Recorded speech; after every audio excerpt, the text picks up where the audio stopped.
When the lawyer finished reading, my parents while my sister Valerie actually laughed out loud. Holding the paper like a winning lottery ticket, she claimed the sprawling Atlanta estate, the luxury cars, the bank accounts, and told me to pack up my trash and vacate the basement by 5 tonight. She said her wealthy in-laws were coming for the church repast tomorrow, and she could not have the family failure ruining her aesthetic. But her smug smile vanished completely when the lawyer cleared his throat, turned the page, and revealed the massive financial secret our parents had been hiding.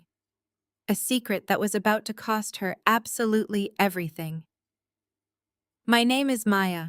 I am 33 years old, and my family thought I was just a college dropout living in their basement. They had no idea I was the one holding the strings. Before I continue this story, let me know where you are watching from in the comments below. Hit like and subscribe if you have ever had to stand up to a toxic family member who severely underestimated you. The heavy oak doors of the law office closed with a very soft clicking sound. This action sealed the four of us inside the mahogany-paneled room. The air was thick with the scent of expensive leather and Valerie and her overpowering floral perfume. We had just buried our parents 2 hours ago at the largest church in Atlanta, but Valerie did not look like a grieving daughter. She looked like a woman who had just won the ultimate prize. She snatched the freshly signed documents from the center of the table and waved them dramatically in my direction. The house, the cars, the accounts, it is all mine, she announced, her voice dripping with venomous satisfaction. She declared, every single asset is in my name now. So here is how this is going to work, Maya.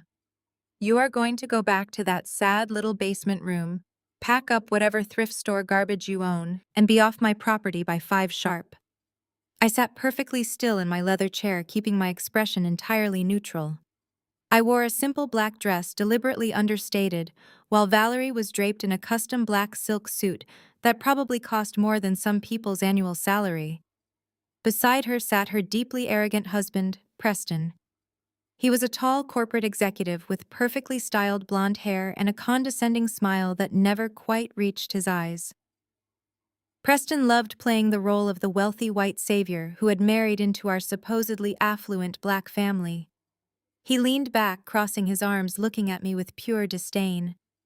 Preston adjusted his expensive tie and chuckled. "Listen to your sister Maya," he said, his tone dripping with fake pity. "My parents are flying in from Connecticut for the repast tomorrow afternoon. We are hosting the entire pastoral board and the most important church elders. We simply cannot have the family dropout hovering around in the background looking pathetic. It ruins the aesthetic we are trying to maintain." Preston reached into the inner pocket of his tailored jacket and pulled out a sleek leather checkbook. He unscrewed a gold fountain pen and quickly scribbled on a check, tearing it off with a sharp rip. He slid the paper across the polished wood table toward me. "Here," he said, tapping the check with his index finger. $500. Consider it a parting gift from us. Go rent a cheap motel room somewhere far outside the city line and figure out your life." I looked down at the check, feeling a familiar coldness settle in my chest. For years I had endured their relentless mockery. I was the scapegoat, the quiet one who never quite fit into their obsession with status, church politics, and outward appearances. Valerie was the golden child, the one who could do no wrong, even when her choices actively destroyed my future. I did not shed a single tear. I did not raise my voice. I simply placed my index finger on the check and very slowly slid it back across the table until it touched Preston and his arrogant hand. "I do not need your pity money, Preston," I said, my voice steady and cold. "I find it incredibly rich that you are offering me $500 to disappear, especially considering how you and Valerie financed your lavish lifestyle." Valerie scoffed, rolling her eyes. "Oh, here we go again, always playing the victim." I leaned forward, resting my arms on the table, locking eyes with my sister. "I am not playing anything, Valerie. I am just stating facts. Just like the $50,000 you two very conveniently borrowed from my college tuition fund to pay for your extravagant destination wedding in Paris. You told Mom and Dad it was an emergency investment, and they drained my college savings to protect your perfect image. That is why I am a dropout. Because my education was sacrificed to fund your fake royalty aesthetic. Valerie slammed her hands on the table, her face flushing with sudden rage. You listen to me, you ungrateful little brat, she yelled. Mom and Dad knew I was the only one who would amount to anything in life. They knew I was the one who would uphold the family legacy. That is why they left everything to me. You get nothing because you are nothing. Now get out before I call security. I did not move. Before I could respond, the estate lawyer cleared his throat loudly. The sound cut through her screaming. He pushed his glasses up the bridge of his nose and looked at Valerie with a deeply uncomfortable expression. Mrs. Valerie, you inherited the assets, yes. But did you read the addendum? You inherited the $9 million emergency lien due tomorrow morning, he said. This was the exact moment that her completely fake world shattered into tiny little broken pieces. The silence in the room stretched until it felt like a physical weight pressing down on us. Valerie stared at the lawyer, her perfectly contoured face twisting into a mask of pure horror. She snatched the addendum back from the center of the desk, her manicured nails tearing the parchment. Her eyes darted wildly over the typed words, scanning the loan amount, the interest rates, the default clauses, and the immediate due date. She began shaking her head in jerky movements, muttering that this was impossible, that our parents would never be so stupid that the numbers had to be a clerical error. The polished, untouchable Atlanta socialite who had just demanded my eviction was entirely gone. In her place sat a frantic woman watching her stolen empire evaporate into thin air. She slammed the papers down and pointed an accusatory finger at the lawyer, her voice rising to a shrill pitch. You forged this, she screamed. You are working with her to steal my inheritance. My parents were pillars of the community. They were the largest donors at the church. They would never take a bridge loan from a shady lending company. Preston immediately stepped in his white savior complex, shifting into high gear. He placed his hands firmly on her shoulders, pushing her back into her leather chair. He shot a glaring warning look at the lawyer before turning his attention to the documents on the desk. He leaned over his eyes, scanning the legal jargon quickly. I watched his jaw clench as he realized the documents were legitimate. The signatures were verified, the notarization was perfectly executed, and the lien was binding. But instead of showing humility or concern, Preston puffed out his chest and adopted the arrogant posture he always used when dealing with my family. He slapped his hand hard against the mahogany surface, the smack echoing in the room. He scoffed and adjusted his expensive cufflinks, as if preparing for a minor inconvenience rather than a massive financial catastrophe. Calm down, Valerie Preston commanded, his voice dripping with authority. This is nothing but a garbage debt trap. Your parents were clearly targeted by some predatory lender who preyed on their desperation and lack of financial literacy. It is a classic scheme. They lock elderly, unsophisticated people into predatory terms, wait for them to default, and then try to snatch the underlying assets. But they made one fatal miscalculation. They did not realize who your parents were connected to. They did not realize you are married to a senior executive. Preston paced the office, running a hand through his perfectly styled blonde hair. He looked at the lawyer, ignoring me. Who is the lender? He demanded, snapping his fingers. Give me the name of the holding company. I am going to make a single phone call to my acquisitions team. We are going to buy this trash debt portfolio today. We will buy it out, freeze the collection process, and then I will have my legal team sue these vultures into the ground. I will tie them up in federal court until they are begging us to settle for a fraction of the principal. I sat quietly observing his grand theatrical performance. Preston was so deeply intoxicated by his own perceived brilliance that he completely missed the irony of his words.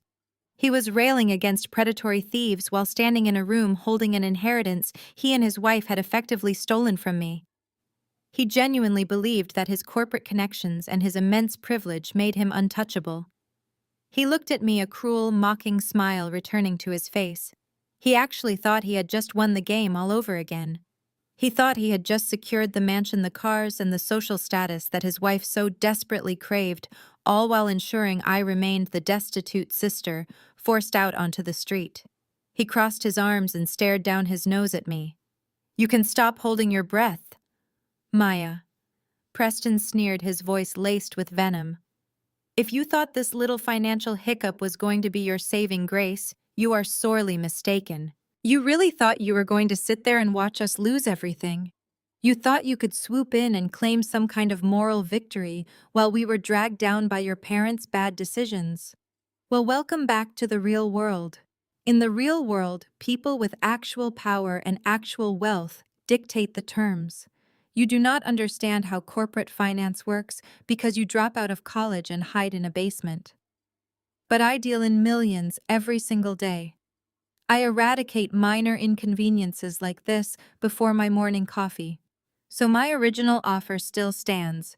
Take the $500 check, pack your bags, and get out of our house. We are done playing nice with you." I let his words hang in the air. Slowly, deliberately, I reached down beside my chair and picked up my designer bag. I unzipped the compartment. The room was so quiet that the sound of the metal zipper was the only thing anyone could hear.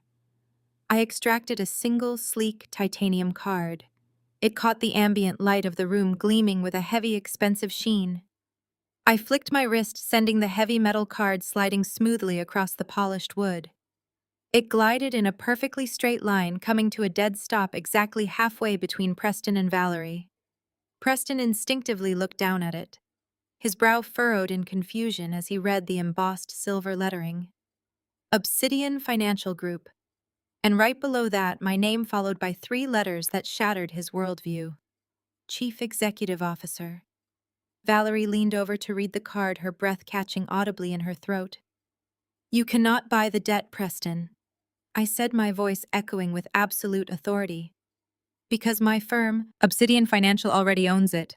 I am the predator, and I do not negotiate with thieves." Preston stared at the embossed titanium card resting on the table. He let out a harsh, barking laugh, completely refusing to process the reality sitting right in front of him. A black female entrepreneur running a discreet private equity firm, capable of swallowing a $9 million lien, simply did not compute in his intensely arrogant brain. He tossed the heavy metal card back onto the desk with a loud clatter. He told me it was a cute parlor trick. He said I probably registered a fake LLC online for $50 and printed some shiny metal cards to scare them. He reached into his tailored jacket, pulled out his phone, and tapped the screen with vicious, aggressive force. He announced to the room that he was calling his highest contacts at his elite banking institution. He threatened to have his powerful connections freeze whatever tiny checking accounts my little tax prep hobby operated out of. He promised I would be audited, investigated legally, crushed, and bankrupted long before the repast tomorrow afternoon. Valerie did not share her husband's misplaced confidence. The mention of the massive debt had broken something fundamental inside her mind. She looked at me, her eyes wide and manic, completely abandoning the poised Atlanta socialite persona she had spent her entire adult life meticulously cultivating. She lunged forward, her heavy leather chair tipping over and crashing onto the thick Persian rug. "You manipulated them!" she screamed, her voice tearing through the quiet mahogany-paneled law office. "You waited until Mom and Dad were sick, vulnerable, and dying, and you tricked them into signing over their legacy to your fake company. You are a disgusting, conniving snake." She raised her hand high, aiming a vicious, open-palmed slap directly at my face. I did not flinch. I reached up and caught her wrist firmly in midair, my grip tightening just enough to make her gasp in shock. I stood up slowly, forcing her to look me dead in the eye. "I did not manipulate anyone, Valerie," I said, my voice dangerously low and steady. "I did not trick them. They came to me. They begged me on their hands and knees for this loan." Valerie tried to yank her arm away, but I held fast. She demanded to know why they would ever beg a family failure for money. I leaned in closer, dropping the facade of the quiet younger sister forever. "Because 18 months ago, your perfect elite corporate husband was caught embezzling from his own clients. He was looking at 20 years in a federal penitentiary. Mom and Dad mortgaged their entire legacy, their historic home, their retirement savings, and their shares in the family business, all to silently pay back the millions Preston stole. They threw away everything they had built just to keep your white husband out of federal prison and to save their pristine reputation at the megachurch. The silence in the room became absolute. The estate lawyer shifted very uncomfortably in his seat, desperately pretending to read a blank file folder. Valerie stopped struggling against my grip. Her mouth opened and closed, unable to form words. She slowly turned her head to look at Preston. Preston was no longer looking at his phone. He was staring at me, a heavy bead of sweat forming at his temple and rolling down his jawline. "You see, Valerie?" I continued, releasing her wrist and watching her stumble backward on her designer heels. "You spent your entire life bragging about marrying into old money. You paraded Preston around every family holiday, reminding the entire congregation that I was single, struggling, and working out of a basement. You told everyone who would listen that my financial business was a total joke. But while you were planning lavish vacations and buying luxury cars with my stolen college fund, your husband was drowning in corporate debt and stealing from his own investors. Mom and Dad could not bear the intense shame of their golden child being married to a felon. The church aunties would have destroyed them.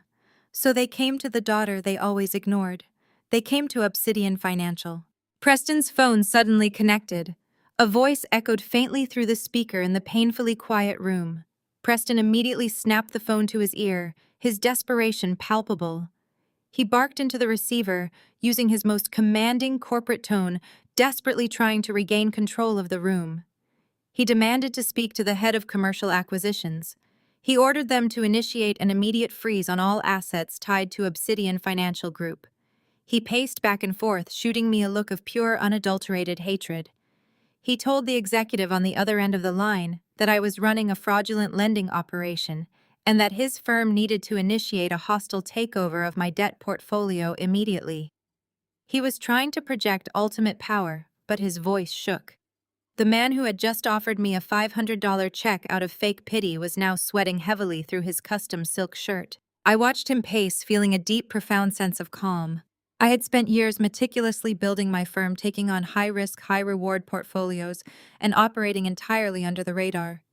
I built my wealth quietly and deliberately, while my family spent all their time and energy maintaining a hollow aesthetic facade. Preston stopped pacing. He stood completely frozen in the center of the office.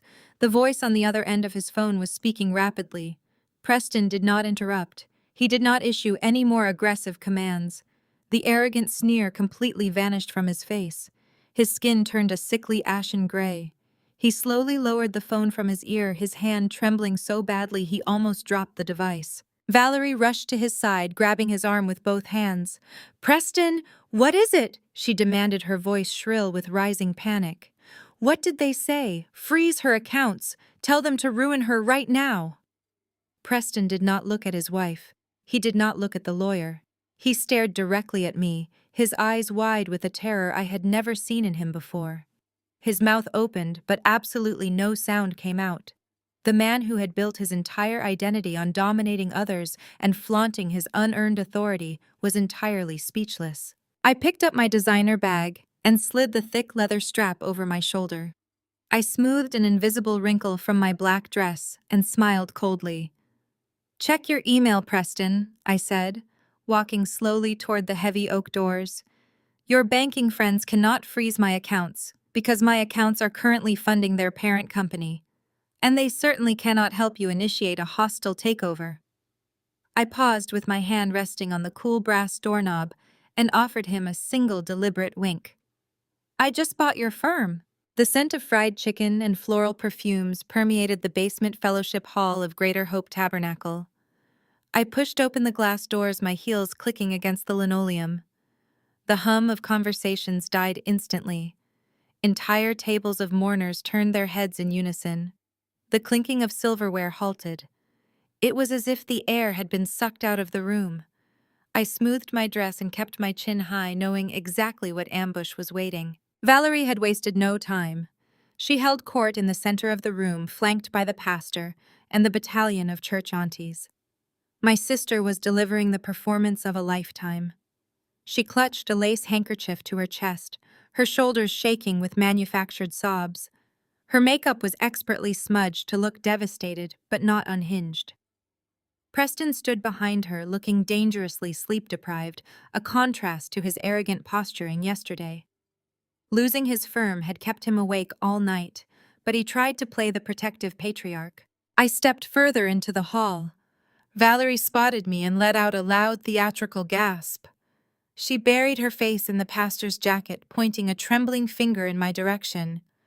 The pastor looked at me with deep, righteous disappointment. But it was the church aunties who mobilized. Mother Jenkins, Sister Thomas, and Deaconess Wright moved in a formation blocking my path. These were the women who dictated the social hierarchy of the entire congregation. They wore elaborate hats and sharp expressions, weaponized by my sister's lies. Mother Jenkins stepped up to my face, her voice carrying across the room. "Have you no shame, Maya?" she demanded, pointing a ringed finger at my chest. "Your parents are barely cold in the ground, and you are rendering your sister homeless. Valerie told us everything. She told us how you forged documents to steal her rightful inheritance." Sister Thomas chimed in, crossing her arms over her blouse. "After they let you live under their roof all these years," she sneered. "After they fed you while you threw your college education away to sit in a basement. This is how you repay their grace. You create fake companies and forge banknotes to steal from the only daughter who made them proud. You are a disgrace to your parents' memory." Valerie pulled away from the pastor, ensuring everyone could hear her voice. She forced fresh tears. "I offered her grace," Valerie cried, clutching Preston's hand. "Preston and I offered to help her find an apartment. We offered her money. But Maya is sick with jealousy. She forged a $9 million lien against the estate. She is trying to throw my children out onto the street. Pastor, please, you have to make her leave. I cannot mourn my beautiful parents with this criminal standing in the same room." The congregation erupted into shocked gasps and angry mutters. Several deacons took a step forward, preparing to physically escort me off the premises. Preston puffed his chest, trying to regain the dignity I stripped from him yesterday. "You heard my wife," Preston announced, his voice projecting across the room. "We have contacted federal authorities regarding this massive fraud. We are giving you one chance to walk out of here quietly before the police arrive. Do not make this harder on this good community." I stood perfectly still, letting the insults wash over me.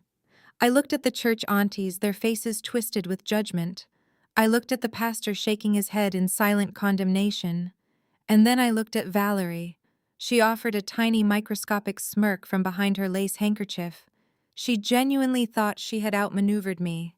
She believed social pressure and public humiliation would force me back into the subservient role I had played for decades. I did not raise my voice to argue. I did not waste breath trying to convince a room full of people who had written me off as a lost cause. Words were useless against Valerie's expertly crafted victim narrative. I needed something far more undeniable. I adjusted my grip on my purse and began to walk.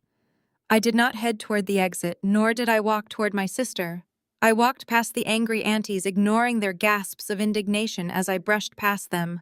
I moved with purpose down the long side aisle of the fellowship hall. The crowd parted instinctively. I kept my eyes locked on the elevated platform at the back. The church audio-visual booth sat slightly raised behind the choir section. It controlled the massive speaker system wired throughout the entire basement. The sound technician, a teenager in an oversized suit, watched me approach with terrified eyes. He stepped back as I unlatched the swinging half door and stepped into the cramped booth. "Maya, what on earth are you doing?" the pastor shouted, marching down the center aisle. "Step away from that equipment immediately. This is a house of mourning, not a stage for your tantrums." I just completely ignored him. I reached into my bag and pulled out my phone and an auxiliary adapter cord. I scanned the complex soundboard, my fingers expertly finding the main auxiliary input channel. I plugged the cord into the board and snapped the other end directly into my phone. I pushed the master volume slider all the way to the top. Valerie suddenly realized what I was doing. Her fake tears vanished instantly. Her eyes went wide with genuine terror. She dropped her handkerchief and started running down the aisle toward me, pushing through the crowd of mourners in a desperate panic. "Stop her!" Valerie screamed, her voice cracking with raw, unadulterated fear. "Preston, stop her right now. I looked out over the sea of confused faces, meeting my sister's terrified gaze as she sprinted toward the booth. I tapped my phone screen, selecting the audio file I had saved for this exact moment. Now let us see what Mom and Dad's memory really sounds like. The crackle of static hissed through the overhead speakers, followed immediately by the booming baritone of our late father. His voice filled every corner of the fellowship hall. He sounded stressed, his usual commanding tone reduced to a frantic, hushed whisper. "We have to cover Preston's deficit by Friday." My father's voice echoed crystal clear and damning. "If the feds look into those offshore accounts, the entire family name is ruined. The church will strip my deaconship before Sunday.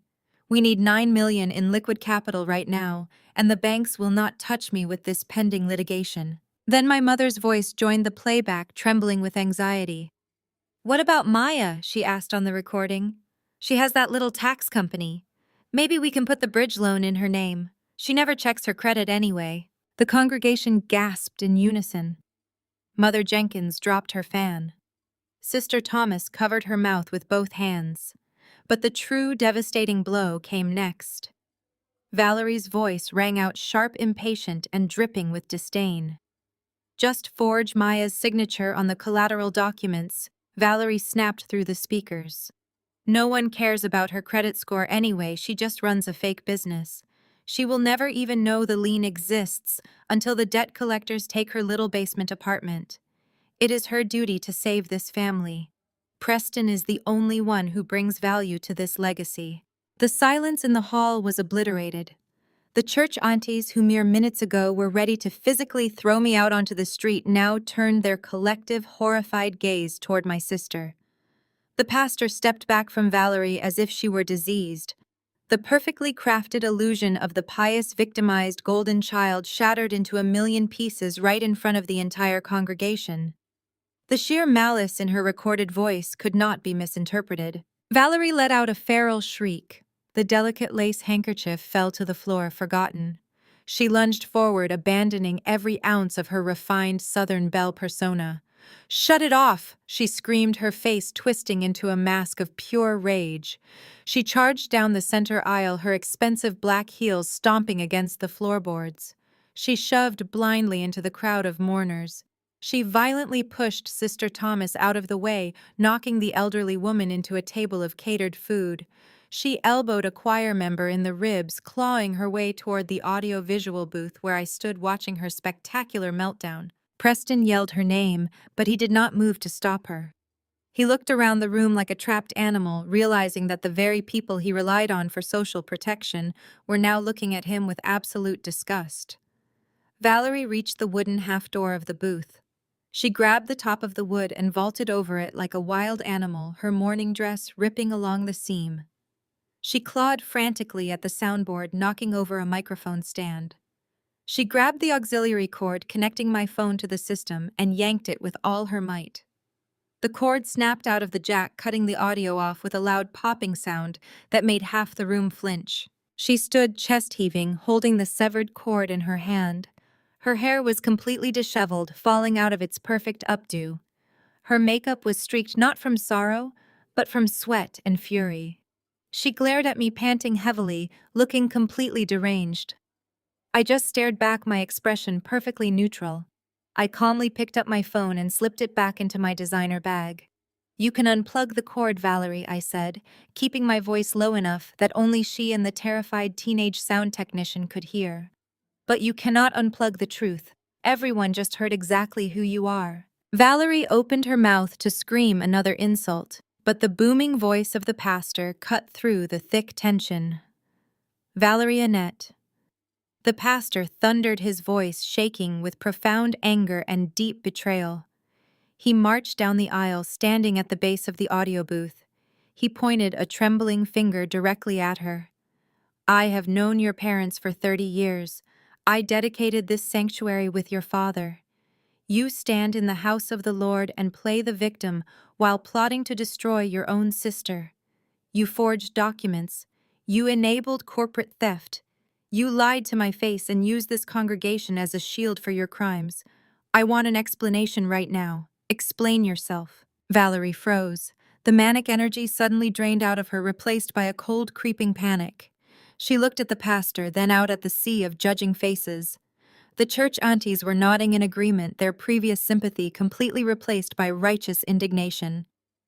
Valerie opened her mouth, closing it again, desperately searching for a lie that could possibly save her. She looked back at Preston, pleading for him to use his corporate charm to talk their way out of this disaster.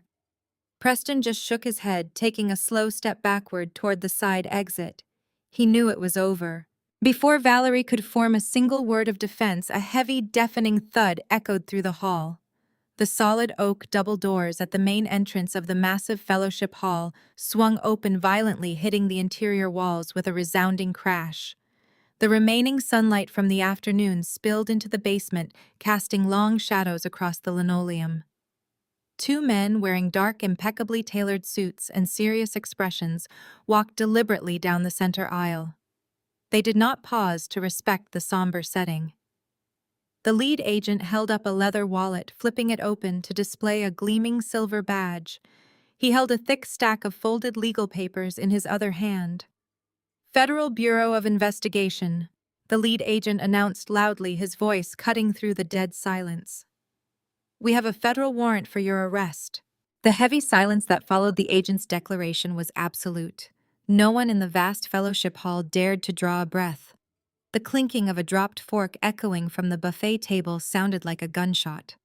Valerie stared at the two men in dark suits, her chest heaving as her brain desperately tried to process the badge gleaming under the fluorescent lights. Then a remarkable transformation occurred. The sheer terror that had paralyzed her features just seconds ago melted away, replaced instantly by a blinding, triumphant smile. She actually let out a breathless laugh, her delusion manifesting in real time. The sheer audacity of her assumption was truly staggering. She genuinely believed her husband had orchestrated this entire spectacle. She thought the man who had just lost his corporate empire had somehow retained enough power to command the Federal Bureau of Investigation. Valerie stepped away from the audio booth, smoothing her ripped black dress with shaking hands. Her confidence returned with a vengeance. She turned to the stunned congregation, throwing her arms open wide like a martyr who had just been saved by divine intervention. She looked at the pastor, tears of joy now pooling in her eyes. The Lord always protects his faithful servants, she declared, her voice ringing with manic enthusiasm. She pointed a manicured finger directly at my face, her eyes flashing with pure, unadulterated malice. She looked at the two federal agents standing in the aisle. "There she is, officers!" Valerie screamed, her voice cracking with vicious delight. "Arrest her! Arrest her right now! She is a corporate spy! She stole our family assets and committed corporate espionage against my husband."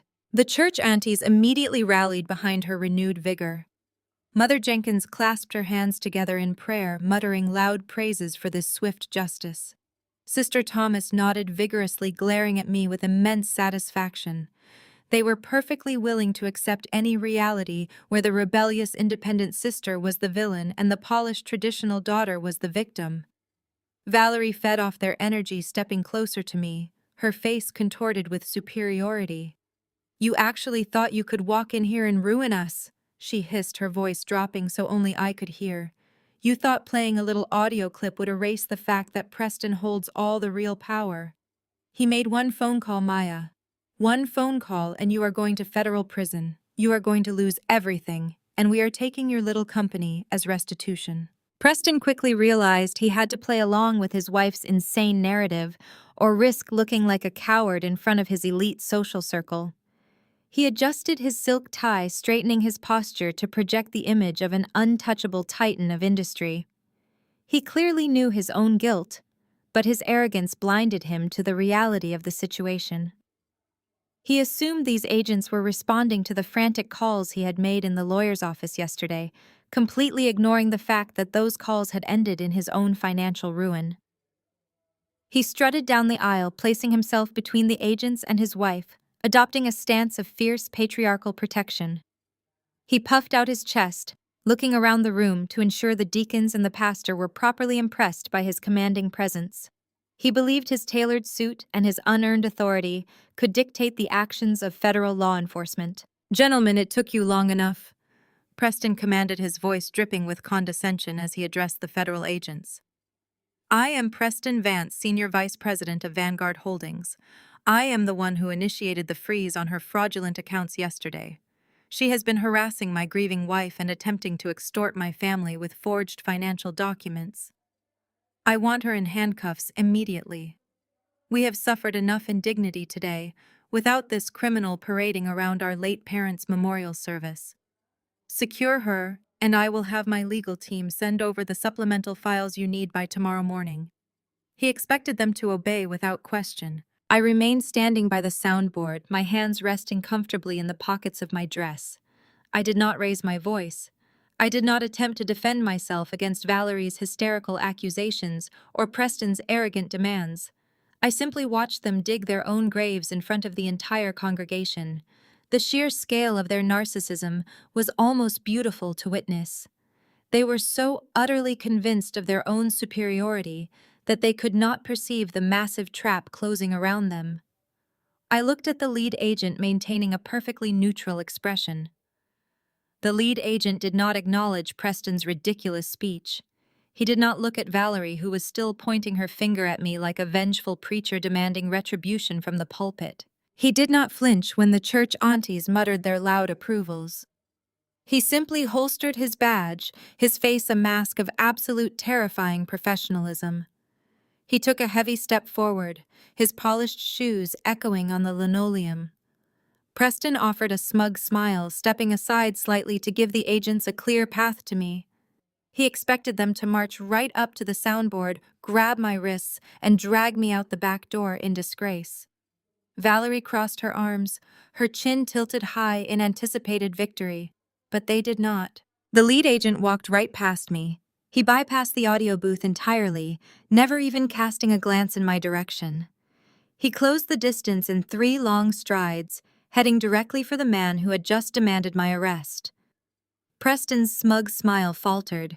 Confusion flickered across his face as the agent stopped directly in front of him. Before Preston could utter another arrogant command, the lead agent reached out with lightning speed. He grabbed Preston by the arm and spun him around. Preston Vance, you are under arrest for $9 million in wire fraud and corporate embezzlement. You have the right to remain silent. The heavy steel handcuffs loudly clicked around Preston's wrists with a sharp metallic finality that severed the remaining silence in the room. He did not freeze in shocked submission or bow his head in shame. Instead, his survival instinct triggered a wild, furious thrashing. He jerked his arms violently, trying to throw off the 2 federal agents who easily pinned his elbows against his back. The polished veneer of the untouchable investment banker disintegrated instantly. He kicked out his expensive leather wingtips, scuffing the church linoleum as he fought the unyielding grip of law enforcement. The congregation erupted into absolute bedlam. Deacons shouted over the commotion, trying to clear the aisles. Choir members scrambled over wooden pews to get a better view of the imploding patriarch. Church aunties clutched their pearls and fanned themselves with funeral programs, their previous outrage redirected entirely at the thrashing criminal in their midst. Mother Jenkins pointed a trembling finger at him, loudly invoking the wrath of God upon thieves and liars. The sanctuary basement, usually a place of quiet reflection and community support, transformed into a chaotic theater of ultimate reckoning. Plates of food were overturned in the rush. Chairs scraped harshly against the floorboards as people scrambled backward to avoid the flailing limbs of a man whose entire universe was collapsing. The agents remained stone-faced, their training kicking in as they expertly immobilized the enraged executive, bending him slightly forward to control his center of gravity. Preston lost his mind completely. The mask of the polite, generous white savior shattered, exposing the deeply ingrained bigotry he had harbored since the day he married into our black family. "Get your hands off me!" he roared, his face turning an unnatural shade of crimson. "You have no idea who you are dealing with. I am a Vanguard executive. I do not belong in handcuffs in this dingy basement surrounded by these ghetto grifters." He spat the words out with venomous contempt, glaring at the very people who had just minutes ago revered him as a pillar of their community. "You are all part of this setup. You are all colluding with that fraudulent witch over there to steal my assets." The collective gasp from the congregation was deafening. The pastor stepped forward, his face a mask of thunderous fury, raising a hand to signal his ushers to assist the federal agents if needed. Preston's desperate bigotry only tightened the iron grip the agents held on his shoulders. He continued his vile tirade, claiming that he had brought prestige to a family of nobodies, that his mere presence was a gift we were all too ungrateful to appreciate. He angrily screamed that his high-powered attorneys would have all of our assets seized by nightfall, completely ignoring the fact that his own financial empire had just been legally acquired by the very woman he was insulting. The unadulterated racism pouring from his mouth permanently destroyed any lingering shred of sympathy anyone in the room might have harbored for him. Realizing his racist tirade was useless against federal warrants, Preston deployed his ultimate survival tactic. He immediately turned his wrath upon the woman standing frozen beside him. "Do not look at me," he shouted at the agents, violently jerking his chin toward Valerie. "I did not forge anything. She did it. She is the mastermind behind the collateral fraud. She signed her sister's name because she was desperate to keep up her pathetic socialite lifestyle. She manipulated her sick parents into mortgaging this dump of an estate because she could not face her country club friends without a trust fund. I just married into this mess. She is the criminal you want." Valerie snapped out of her paralyzed shock. The betrayal from her supposed protector ignited a feral, unhinged rage. She lunged at him, her manicured nails hooking into the lapels of his custom suit. "You lying coward!" she shrieked, tearing the expensive fabric and popping buttons onto the floor. "You forced me to do it. You lost millions of your clients' money on illegal trades and told me the feds were going to raid our house. You begged my parents to bail you out because your own elite family refused to pay for your incompetence. You explicitly told me forging Maya's signature was the only way to secure the bridge loan before your firm found out you were a thief. You promised me we would pay it back before anyone noticed the missing funds. You swore on our marriage that my sister would never find out about the lien against the house." They screamed over each other, publicly broadcasting every dirty illegal secret they had hidden behind their perfect suburban facade. The two federal agents had heard enough. They hoisted Preston forcefully by his arms, dragging his thrashing, screaming body backward down the center aisle. He yelled obscenities, kicking the sides of the wooden pews as he was hauled toward the exit. Valerie stood in the center of the fellowship hall, chest heaving, holding a torn piece of his suit jacket in her fist. Her perfect life was completely obliterated. She was bankrupt, publicly humiliated, and facing imminent federal conspiracy charges. She looked around the large room, desperately seeking a single sympathetic face among the congregation she had just tried to turn against me. Everyone stared back with cold, unforgiving disgust. Suddenly, the crowd parted near the buffet tables. Preston's mother, Eleanor Vance, stepped forward. She had flown in from Connecticut strictly to make a brief, judgmental appearance at the funeral of her lower-class in-laws. She was draped in severe black cashmere, her rigid posture radiating absolute aristocratic fury. Valerie let out a pathetic sob, reaching her hands out toward her mother-in-law, begging for a shred of the elite protection she craved. Eleanor did not offer a comforting embrace. She stepped directly into Valerie's personal space, raised her hand, and delivered a cracking, vicious slap across Valerie's cheek. The sound echoed through the silent basement like a whip. Eleanor glared coldly at the cowering woman. "You ruined my only son." Eleanor turned on her heel and marched back up the center aisle, her posture rigid and unforgiving. She did not cast a single backward glance at the weeping woman on the floor. The remaining church members quickly followed suit, their previous outrage completely silenced by the undeniable display of federal authority. Mother Jenkins grabbed Sister Thomas by the elbow, ushering her toward the stairwell with hushed, urgent whispers. The deacons suddenly found reasons to be anywhere else, averting their eyes from the disgraced socialite who lay sobbing near the toppled microphone stand. Within minutes, the massive fellowship hall transformed from a crowded, hostile tribunal into an echoing, abandoned cavern.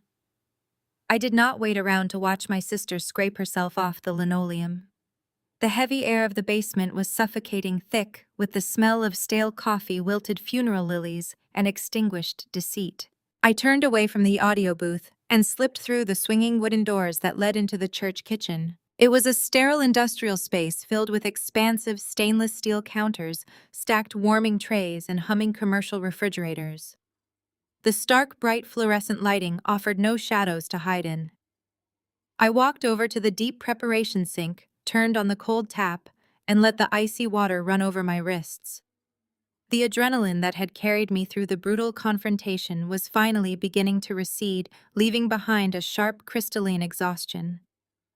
I just wanted 5 minutes of absolute silence to center my thoughts before facing the inevitable media circus that was undoubtedly gathering outside the church doors.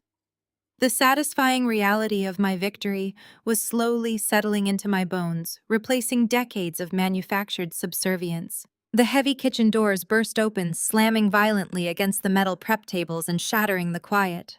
Valerie stumbled into the room like a wounded animal seeking shelter. She looked utterly unrecognizable from the polished, arrogant heiress who had commanded the congregation just an hour ago. Her designer morning dress hung awkwardly off her frame, torn at the shoulder where she had viciously clawed at Preston during his arrest. Her expensive updo had completely unraveled, leaving strands of hair clinging to her sweaty neck. Her waterproof mascara was smeared in dark, jagged tracks down her pale cheeks, and her chest heaved with ragged, wet gasps. She spotted me standing by the sink and immediately threw herself across the room. She collapsed against the stainless steel counter, grabbing my forearm with trembling, desperate fingers. The aggressive predator who had demanded my arrest was entirely gone, instantly replaced by a pathetic, weeping victim playing for sympathy. "Maya, please!" She sobbed, her voice a high, reedy whine that echoed harshly off the tile walls. "You have to listen to me. You are the only one I have left." Eleanor cut off my emergency credit cards the second Preston was shoved into the back of that squad car. His corporate accounts are completely frozen. The feds took my phone, my keys, everything. They are setting his bail at $1 million tomorrow morning, and I do not have a single dime to my name. You have to write the check. I stared down at her manicured hands gripping my arm, feeling nothing but cold, clinical detachment. I gently but firmly peeled her fingers off my skin, taking a deliberate step back to put physical distance between us. Valerie refused to accept the rejection.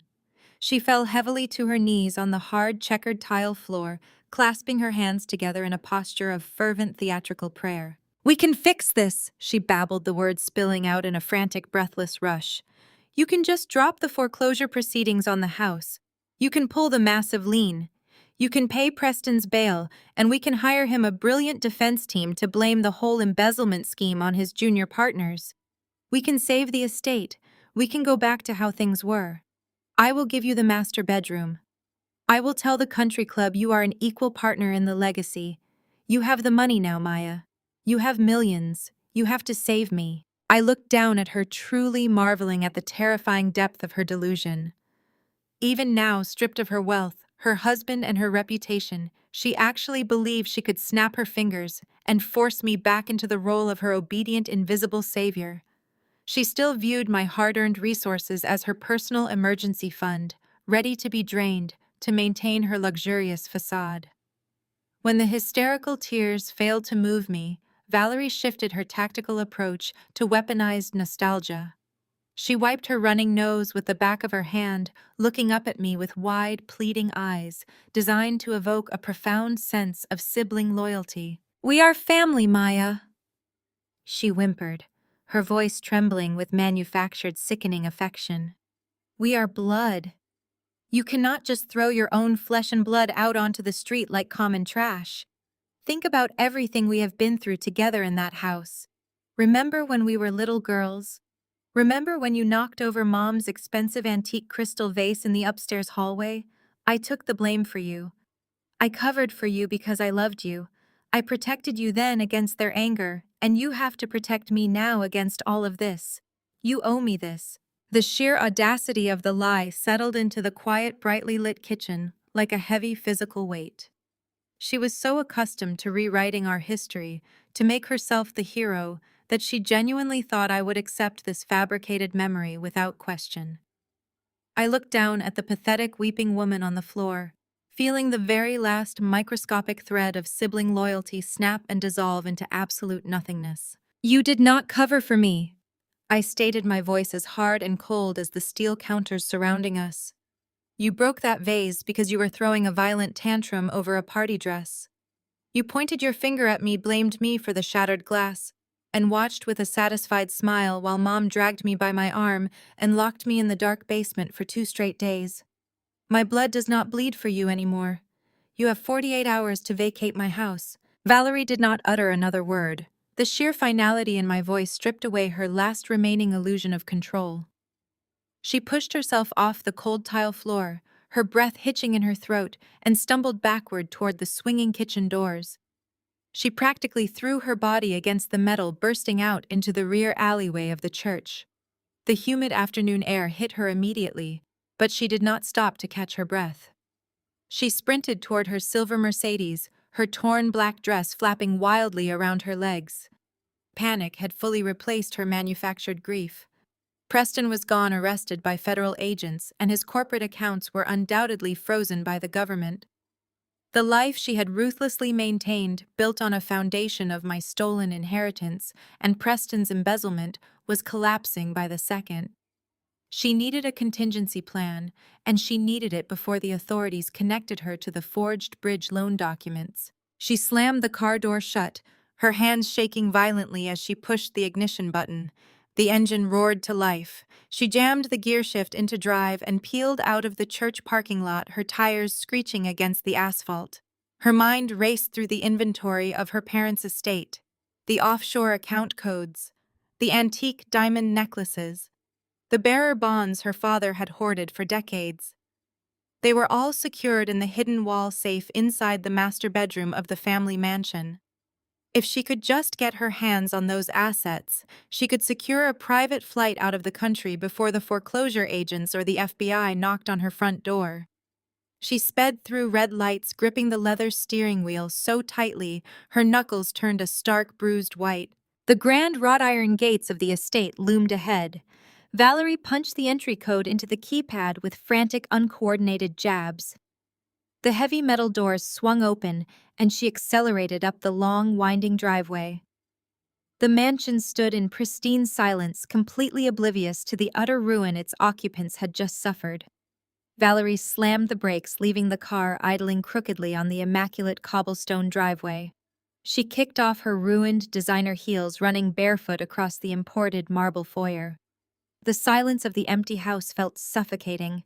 Usually she reveled in the quiet luxury of the space, hosting elite luncheons and boasting about the exclusive architectural details she had supposedly curated. Today the quiet was a ticking clock, measuring her impending doom. She sprinted up the sweeping grand staircase, taking the steps 2 at a time. She burst through the heavy double doors of the master bedroom, her chest heaving violently. The room was a monument to her vanity. She had spent hundreds of thousands of dollars redecorating this exact space the moment our parents had moved into a care facility, eager to claim the throne of the matriarch.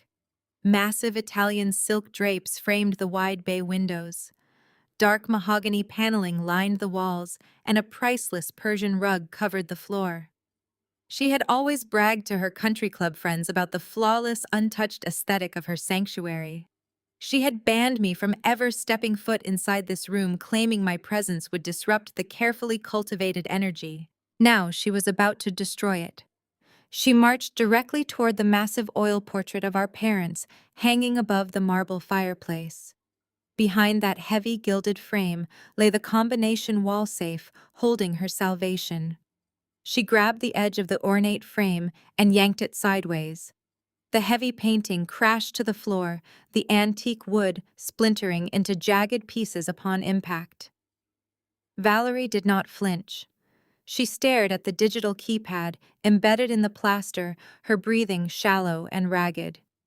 She reached out with a trembling index finger and punched in the 6-digit code. The keypad flashed red, error. Valerie froze, a cold sweat breaking out across her forehead. She wiped her face with the back of her hand, smearing her makeup further. She punched the numbers in again, pressing the keys with deliberate, forceful strikes. The small digital screen blinked red a second time. A low, guttural scream ripped from her throat. She slammed her fists against the plaster wall. She had watched her father input that exact sequence 100 times over the years. It was the date of their parents' wedding anniversary. She had memorized it specifically for a moment like this. She stepped back, her eyes darting wildly around the pristine room. Maybe she had misremembered. Maybe her father had written the backup code somewhere in the room. She turned her frantic energy upon the immaculate space. She grabbed the heavy crystal lamps from the bedside tables and swept them onto the floor. They shattered, scattering dangerous shards of glass across the expensive Persian rug. She ripped the silk sheets from the huge bed, throwing them across the room. She yanked out the mahogany dresser drawers, dumping expensive lingerie, velvet jewelry boxes, and stacks of tailored clothing into a chaotic pile on the ground. The meticulous aesthetic she had prized above all else was obliterated in minutes. Valerie moved like a hurricane of desperation, overturning chairs and ripping down the silk drapes. Her perfectly manicured nails chipped and bled as she clawed through documents. She returned to the safe. She remembered a conversation our mother had months ago, complaining that my father had changed the passwords to match his favorite offshore routing number. Valerie knew that number. She typed the sequence into the keypad, her body rigid with anticipation. The digital screen flashed green. A mechanical click echoed from the steel door. Valerie let out a shuddering gasp of relief. She yanked the heavy safe door wide open. But the massive wall safe was completely empty. There were no diamonds. There were no bearer bonds. The steel interior was bare except for a single sleek black folder. She opened it to find a crisp note written in my handwriting.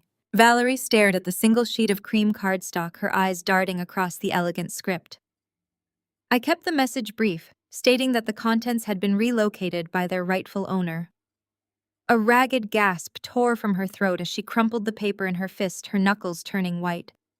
She spun wildly, searching the devastated bedroom for a hidden compartment or secondary vault. The heavy mahogany door to the attached master bathroom slowly clicked open, the brass hinges gliding silently on their tracks. I stepped out of the shadows, my posture perfectly straight, watching my sister unravel. My designer pumps tapped a slow, deliberate rhythm against the hardwood floor as I crossed the threshold.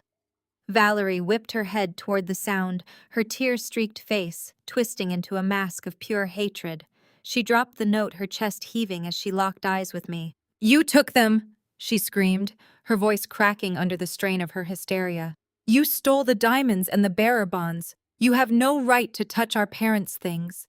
Her gaze darted frantically around the ruined bedroom, landing on the heavy crystal lamp she had previously knocked off the nightstand. The base remained intact, a solid block of leaded glass topped with jagged shards from the broken bulb housing.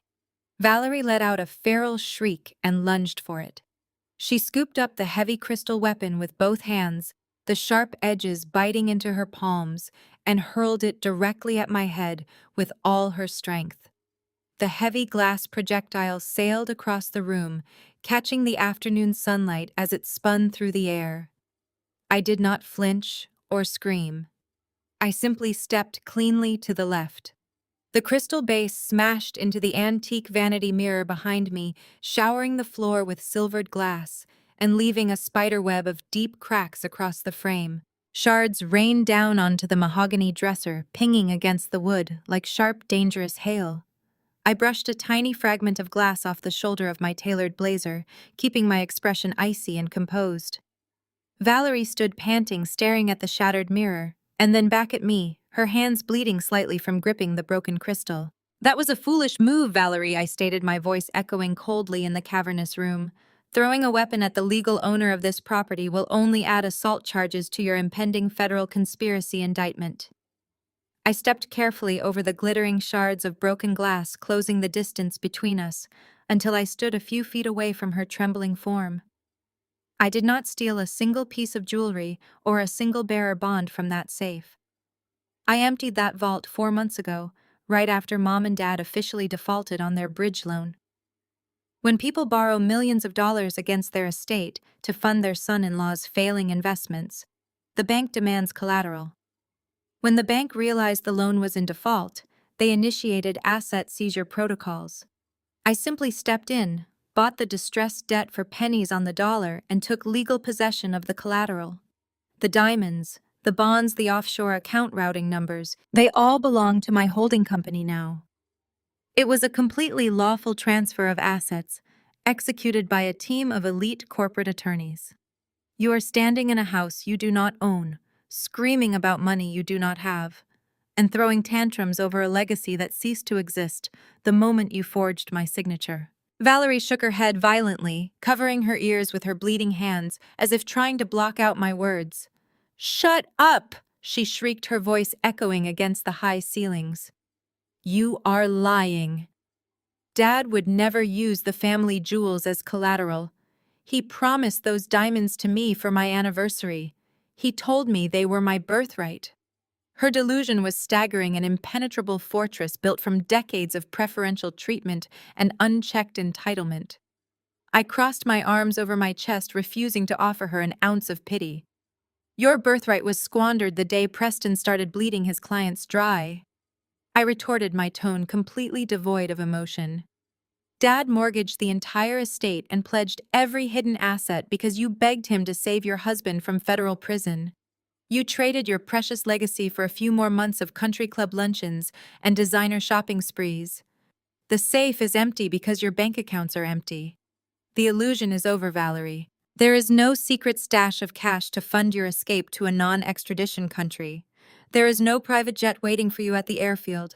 The feds have frozen everything Preston ever touched, and my lawyers have secured the rest. You are out of options." She backed away from me, her eyes darting frantically around the devastated room like a trapped animal calculating its final desperate move. She stumbled against her overturned vanity table, her hands blindly gripping the edge as she tried to stay upright. Her fingers brushed against a heavy rectangular glass bottle of expensive French perfume that had somehow survived her earlier rampage. Beside it lay a solid gold butane lighter, a monogrammed gift Preston had given her father years ago. Valerie's gaze locked onto the two items. A dangerous, unhinged clarity washed over her face, replacing the blind panic with a chilling, destructive resolve. She snatched the heavy perfume bottle in her left hand and grabbed the gold lighter. With a flick of her thumb, she popped the lighter open. A steady orange flame erupted, casting dancing shadows across her pale, tear-streaked face. She raised the perfume bottle, her thumb hovering over the spray nozzle, aiming the highly flammable mist directly toward the heavy silk drapes pooling on the floor. Her chest heaved, but her hands were steady. "If I cannot have the golden legacy," she hissed, her voice dropping to a venomous, deadly whisper, "then neither can you." The orange flame flickered dangerously close to the nozzle of the crystal perfume bottle, casting long, erratic shadows across the ruined silk wallpaper. I did not lunge forward to wrestle the lighter from her manicured grip. I did not scream or beg her to spare the historic estate. I simply stood my ground amidst the scattered shards of the antique mirror, my breathing perfectly even. The sharp, intoxicating scent of jasmine and bergamot was already leaking from the heavy glass bottle, saturating the stale air of the bedroom with an overwhelming sweetness. Valerie's hand shook violently. The spark jumped and hissed, desperate for fuel. She was waiting for me to break. She was waiting for the familiar dynamic to reassert itself, for me to panic, to grovel, to sacrifice my own safety to preserve her comfort and the family image. Instead, I slowly raised my right arm and pointed a single unwavering finger toward the dark corner of the vaulted ceiling. "Go ahead," I instructed, my voice cutting through the thick tension like a scalpel. "Press the nozzle. Burn it all down. But before you do, you might want to look up." Valerie's bloodshot eyes darted upward, following the trajectory of my hand. Nestled discreetly in the ornate crown molding a small, sleek dome of black glass, hummed with a tiny, blinking blue light. Her brow furrowed in confusion, the lighter still trembling in her fist. I installed state-of-the-art 4K resolution security cameras. The exact day the deed transferred to my holding company, I explained, enunciating every syllable with crisp, clinical precision. They feed directly to a secure cloud server that my legal team monitors. Every tantrum you just threw, every piece of antique furniture you smashed, and every threat you just made has been recorded in high-definition audio and video. If you ignite that perfume, you will not just be destroying a house. You will be committing premeditated arson on a property you have absolutely no legal claim to. The flame danced wildly as her hand began to spasm. I took a slow, deliberate step forward, my designer shoes crunching over the broken glass. Arson of this magnitude carries a mandatory minimum sentence of 20 years in federal prison. I continued watching the color completely drain from her face. Preston's embezzlement charges will likely land him in a medium security facility for a decade. If you burn this room, you will be securing a cell right next door to him. You will trade your silk sheets for a concrete slab, and there will be no trust fund left to pay your commissary tab. You will be entirely forgotten. The reality of my words slammed into her with the force of a freight train. The manic gleam in her eyes fractured instantly, replaced by stark, paralyzing terror. She looked at the lighter, then at the camera, and finally at me. She realized with crushing certainty that her final weapon was completely useless. The heavy gold lighter slipped from her sweaty fingers. It hit the Persian rug with a dull thud, the flame instantly suffocating against the thick wool fibers. The heavy glass perfume bottle followed a second later, bouncing off the toe of her ruined designer shoe and rolling harmlessly beneath the overturned mahogany dresser, spilling a puddle of expensive fragrance across the floor. Valerie's knees buckled. She collapsed onto the floor, pulling her knees to her chest as she let out a hollow, agonizing wail. It was the sound of total, irreversible defeat. She rocked back and forth amidst the wreckage of the master suite, her sobs echoing pitifully against the dark wood paneling. The untouchable golden child had been reduced to a weeping broken shell, mourning the death of an empire she had never actually earned. There was no one left to bail her out, no mother to shield her from the consequences, and no father to write a check to make the problem disappear. I looked down at her, feeling a profound sense of closure. The decades of emotional manipulation, the constant comparisons, the relentless cruelty. She had subjected me to it all, ended right here in the ashes of our parents' bedroom. I remembered when I was 16 standing outside this very door, begging her to let me borrow a simple silver necklace for a high school dance. She had laughed in my face, slammed the heavy mahogany door, and loudly mocked my cheap clothes to her friends inside while I stood alone in the hallway. Now she possessed absolutely nothing. "Gather whatever cheap rags you have left and get out of my house," I commanded, turning my back on her weeping form. "Your 48 hours are ticking, and I will not hesitate to have the local police physically drag you off the driveway." I walked toward the doorway, fully intending to leave her to wallow in her misery, but a massive, deafening crash downstairs froze the blood in my veins. The heavy oak front door had been violently kicked open, the sound of splintering wood echoing up the grand staircase like a gunshot. The weeping behind me abruptly stopped. Valerie gasped, her breath catching in her throat as a heavy, deliberate set of footsteps thudded against the imported marble foyer below. "Hello!" A booming, gravelly voice roared from the bottom of the stairs, the sound vibrating through the floorboards. "I know you little thieves are up there." The heavy footfalls began to ascend the wooden stairs, each step slow, methodical, and dripping with menace. The unmistakable clack-clack of a pump-action mechanism echoed through the cavernous house, a terrifying mechanical sound that made the hairs on the back of my neck stand on end. My heart slammed violently against my ribs. I knew that aggressive voice. I knew that heavy, dragging gait. It was Uncle Marcus. He was my father's older brother, a notoriously greedy and manipulative man who had despised me since the day I was born.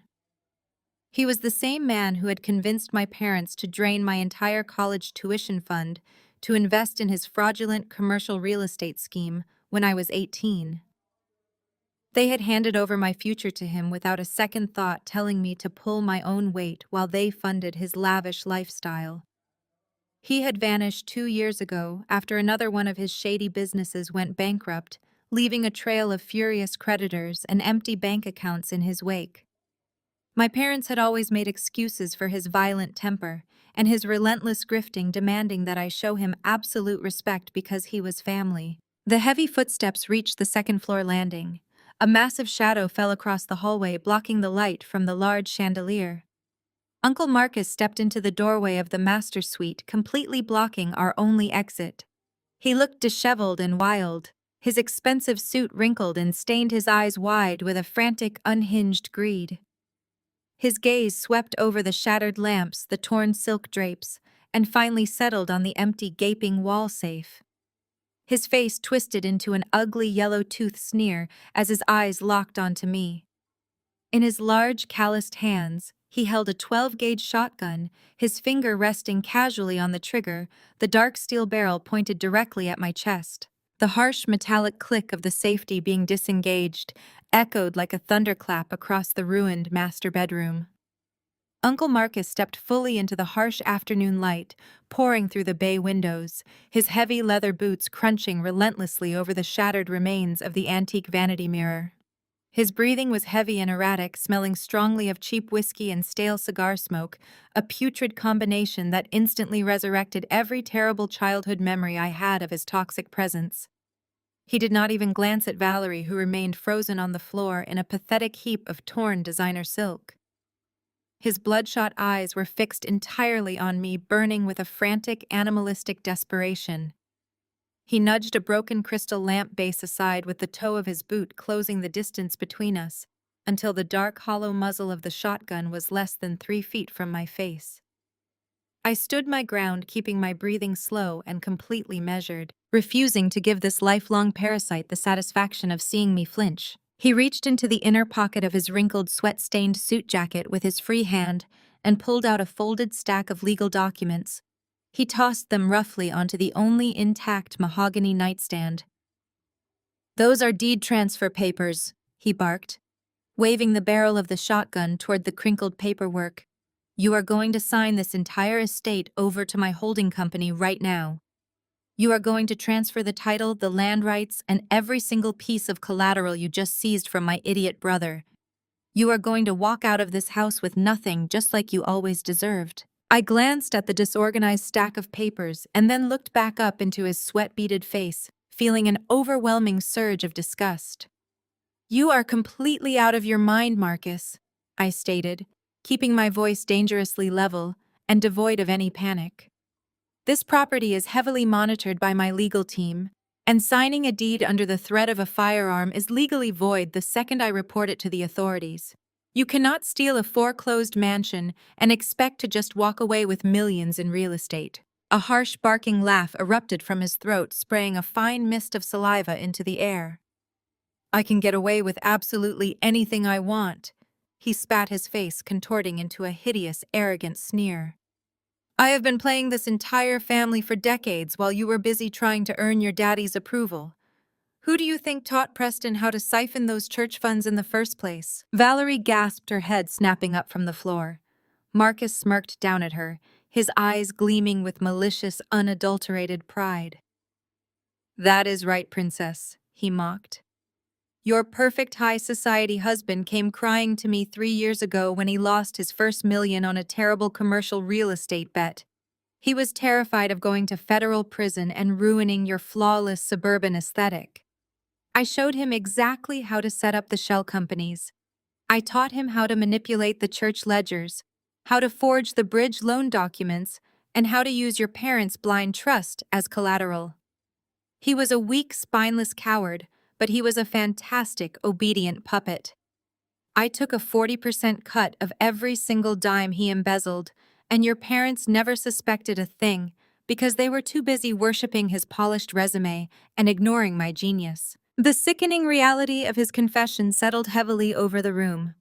Uncle Marcus had actively orchestrated the financial downfall of our entire family, bleeding the estate dry by exploiting Preston's incompetence and my parents' blind favoritism. But his arrogant smirk quickly dissolved back into a state of frantic, sweaty panic. His massive knuckles turned white as his grip on the shotgun tightened. I need those assets today, Maya. He demanded, his voice cracking with genuine, visceral fear. I took a massive loan from some very dangerous people in Chicago to fund a new commercial development. The deal went south last week. The syndicates are not like the bank. They do not send polite foreclosure notices in the mail. They send enforcers to break kneecaps and burn houses down with people still inside. They are demanding $5 million by midnight tonight, or I am a dead man. You are going to pick up a pen and sign those papers, and I am going to liquidate this property to save my own skin. I expected Valerie to erupt in fury. I expected her to attack the man who had actively orchestrated her husband's criminal downfall and subsequent federal arrest. Instead, she slowly pushed herself up from the floor, her eyes fixated on the deed transfer papers resting on the nightstand. The raw survivalist greed that defined her entire existence washed over her face, completely erasing any lingering loyalty she might have held for Preston. She smoothed down her ruined morning dress and took a deliberate step to stand directly beside Uncle Marcus. "Make her sign it," Valerie urged, her voice trembling with a toxic, opportunistic excitement. "Make her sign the deed, Uncle Marcus. If you take the house, you can pay off your debts, and you can give me a cut to get out of the country. We can split the offshore accounts. We can leave her with absolutely nothing. Just force her to sign the papers." The absolute depravity of her betrayal was staggering, yet entirely predictable. Valerie was actively conspiring with the man holding a loaded shotgun at my chest, eager to profit off the violent theft of my legal property. She cheered him on, her face flushed with frantic adrenaline, completely abandoning the husband who was currently sitting in a federal holding cell because of the very man standing next to her. She pointed a jagged, broken fingernail directly at my face. "You heard him, Maya," she sneered, her voice dripping with venomous spite. "You always thought you were so much smarter than everyone else. You thought you could just swoop in and steal my golden legacy. Pick up the pen and sign the damn papers. Do it, or he will blow a hole right through you." Marcus forcefully racked the shotgun, the metallic slide echoing violently in the enclosed, tense space. He took one menacing step closer, the dark steel barrel now hovering mere inches from my sternum. "I am not asking again," he growled, his finger tightening visibly on the trigger. "Pick up the pen and sign away the house." I did not raise my hands in surrender. I did not beg for my life, nor did I reach for the heavy fountain pen resting beside the documents. I maintained absolute, terrifying eye contact with the man who had destroyed my family for his own selfish gain. Slowly, deliberately, I reached into the tailored pocket of my blazer.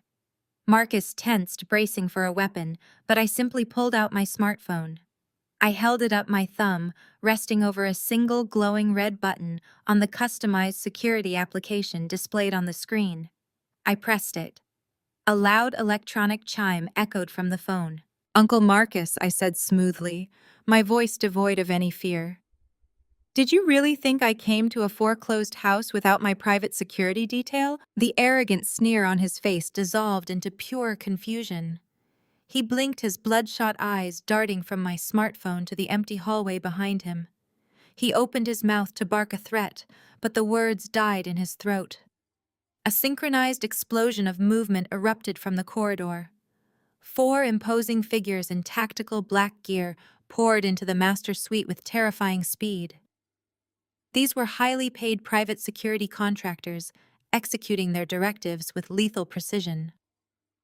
Their combat boots trampled over the splintered antique frame, forming an impenetrable perimeter around me in a fraction of a second. Marcus panicked, fumbling with the heavy-gauge shotgun. He swung the steel barrel toward the closest contractor, a desperate reflex that sealed his fate. The lead operator moved faster than my uncle could comprehend. A heavily gloved hand clamped onto the weapon, forcing it violently upward.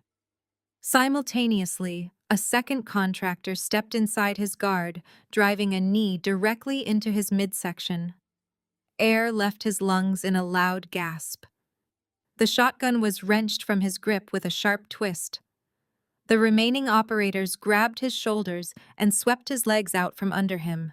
He hit the floor with a loud, heavy thud, crashing onto the ruined Persian rug. The operators flipped him onto his stomach, pinning his arms behind his back. The sharp ratcheting of zip ties echoed through the room as his wrists were bound. He thrashed and roared, spitting curses, but the contractors held him down with immovable, silent force.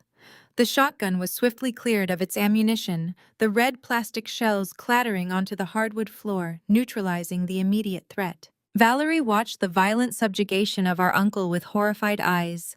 Survival instinct overrode her greed. She scrambled backward, her torn morning dress tangling around her ankles, and lunged toward the double doors leading to the grand staircase. She intended to slip away, leaving Marcus to face the consequences alone. Her escape attempt lasted exactly 3 seconds. A female contractor stepped out from the adjacent hallway, blocking the exit. Valerie slammed directly into the operative's tactical vest, bouncing off the rigid armor with a pained yelp. The guard placed a firm palm against Valerie's chest and shoved her backward. "Sit down and keep your hands where I can see them," the guard ordered. Valerie stumbled, her legs giving out completely. She collapsed beside her overturned vanity table, her chest heaving as she pulled her knees to her chin. The fight had drained out of her, leaving only a trembling, terrified woman surrounded by the consequences of her own choices. I stepped forward, moving past my security detail to stand over my pinned uncle. Marcus was thrashing against the heavy boots, pressing him into the floor, his face purple with rage. He glared up at me, a string of vile insults spilling from his mouth, demanding his immediate release. I waited patiently for his tirade to exhaust itself. When he finally stopped struggling, gasping for air, I crouched down slightly to ensure he could hear every single word I was about to say. "You are remarkably predictable, Marcus." I noted, my voice perfectly steady. "You always relied on intimidation because you lacked the intelligence to run a successful operation. You thought you could kick down a door and demand $5 million to save your miserable life. But you severely underestimated how thoroughly I audited Preston and his fraudulent accounts. When my forensic accountants traced the church funds, they tracked the disbursements straight to the shell companies you set up in Chicago. They documented every wire transfer you made to those syndicate lenders." His bloodshot eyes widened, the belligerent anger replaced by creeping dread. He stared up at me, his breathing shallow. "I knew exactly who you owed money to," I continued. "I knew their names, their terms, and their deadlines. Those syndicates are motivated by profit, not personal vendettas. When my legal team reached out to them yesterday, offering to buy your distressed debt for a premium in cash, they were happy to wash their hands of a failing liability like you. The paperwork was finalized electronically this morning. I did not just buy the bridge loan on this estate. I bought out your syndicate creditors too. I own you as well, Uncle, and your debt is due right now." The color drained completely from his face. The realization that he had walked into a meticulously prepared financial trap crushed whatever bravado he had left. He was entirely at the mercy of the niece he had despised and exploited his entire life. The tough, aggressive enforcer vanished instantly, replaced by a pathetic, cowering beggar. His entire body went limp against the floor. "Maya, please," he whimpered. "I did not want to come here with a weapon. I am family. You cannot send me to prison." I was desperate. I was just trying to protect myself. He twisted his head, his panicked gaze landing on Valerie, who was still huddled by the vanity table. His desperation mutated into a vicious, selfish betrayal. He pointed a restrained, shaking finger in her direction. "It was her idea," he screamed, his voice echoing frantically off the vaulted ceiling. "Valerie called me. Valerie told me to come here and scare you. She said you were alone and vulnerable. She promised me half the assets in the safe if I forced you to sign the deed. I am just a pawn. She is the mastermind." Valerie gasped, her eyes snapping wide in absolute horror. The blood completely left her face as the man she had just encouraged to assault me threw her under the bus to save his own skin. She stared at Marcus, her mouth opening and closing, but no words came out. She looked around the ruined master bedroom, from the armed contractors standing over her uncle to the shattered mirrors, and finally back to me. Valerie realized with crushing, undeniable certainty that she had officially run out of allies. The lead contractor did not wait for further instruction. He hauled our uncle up by the collar of his ruined suit, twisting his bound arms just enough to elicit a sharp gasp of pain. Uncle Marcus struggled blindly, his heavy boots scraping against the hardwood floor, but the four-armed operatives held him in a vice grip. I stared at his red, sweating face, feeling an absolute void where family loyalty used to reside. He had orchestrated the theft of my future-fueled Preston's crimes and nearly murdered me for a deed transfer. Now his reign of terror was officially terminated. I turned my attention to the head of my security detail, keeping my tone strictly professional. Drag him off my property immediately and hand him directly over to the local authorities. I want him charged with armed trespassing, attempted extortion, and aggravated assault. Make sure the police clearly understand he is a severe flight risk with active syndicate debts.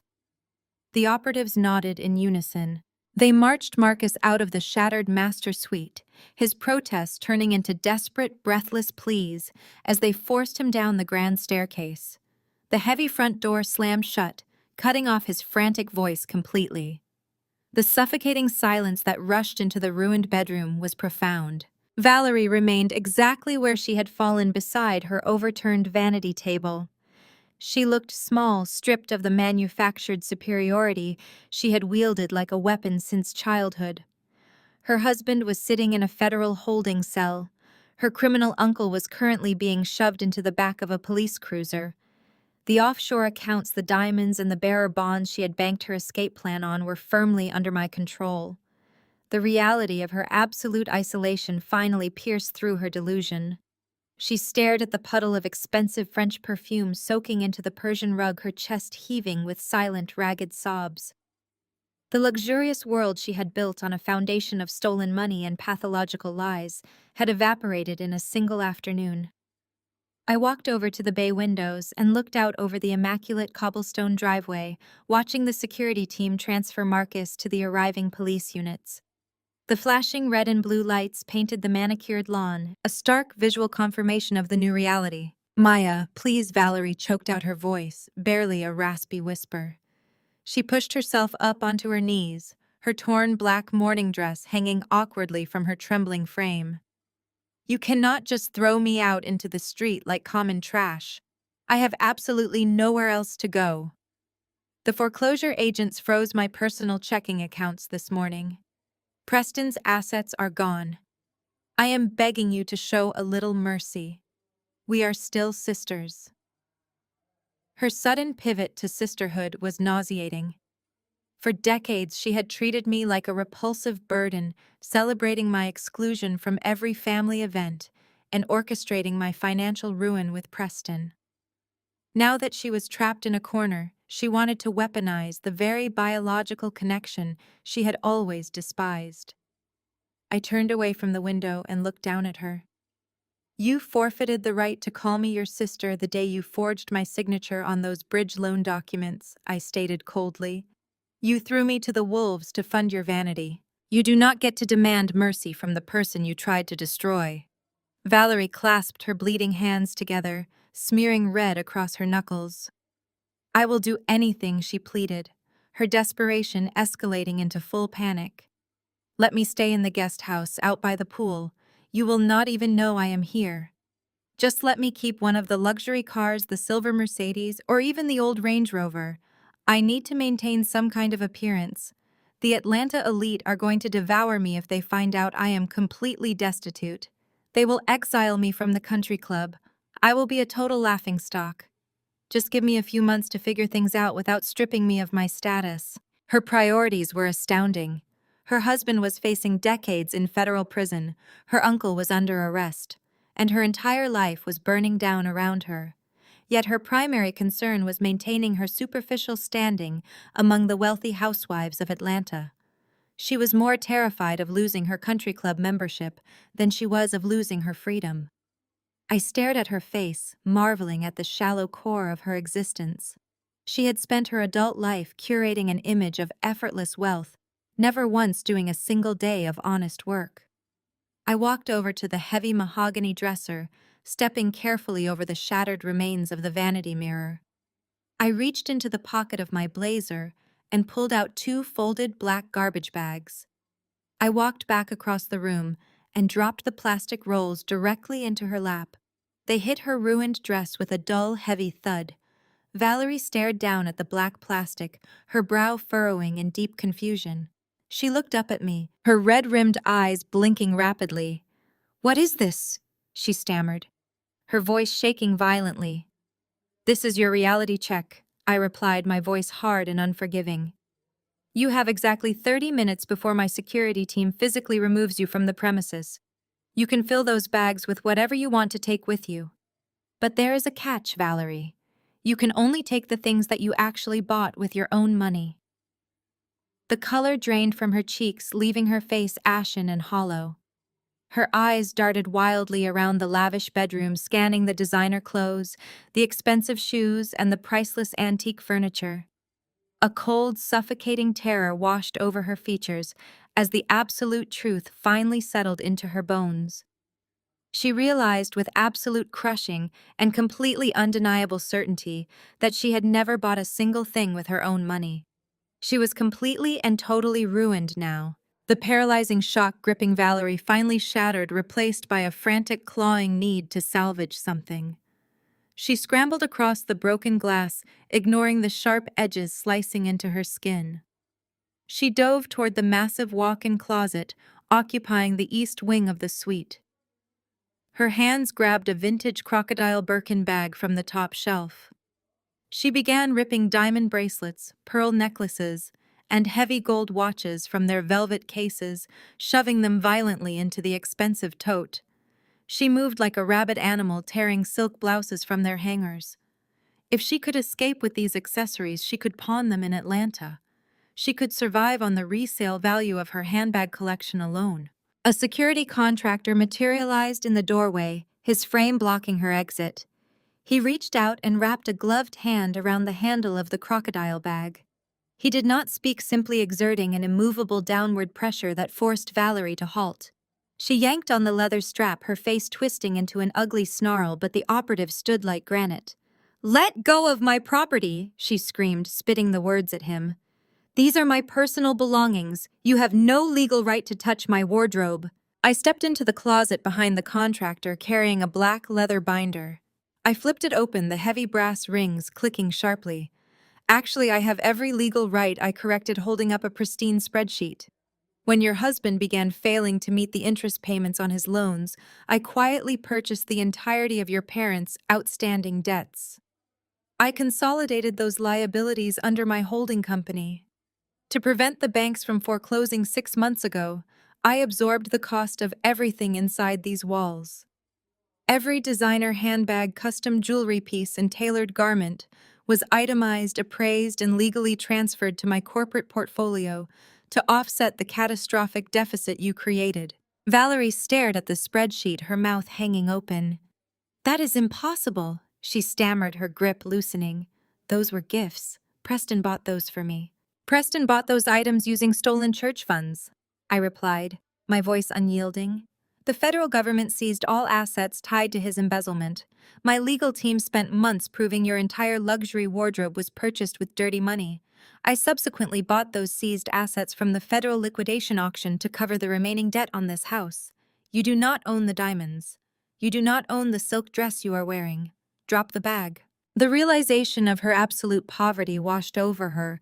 Her fingers trembled violently before going entirely limp. The heavy bag dropped clanking against the hardwood. The contractor smoothly kicked it behind him.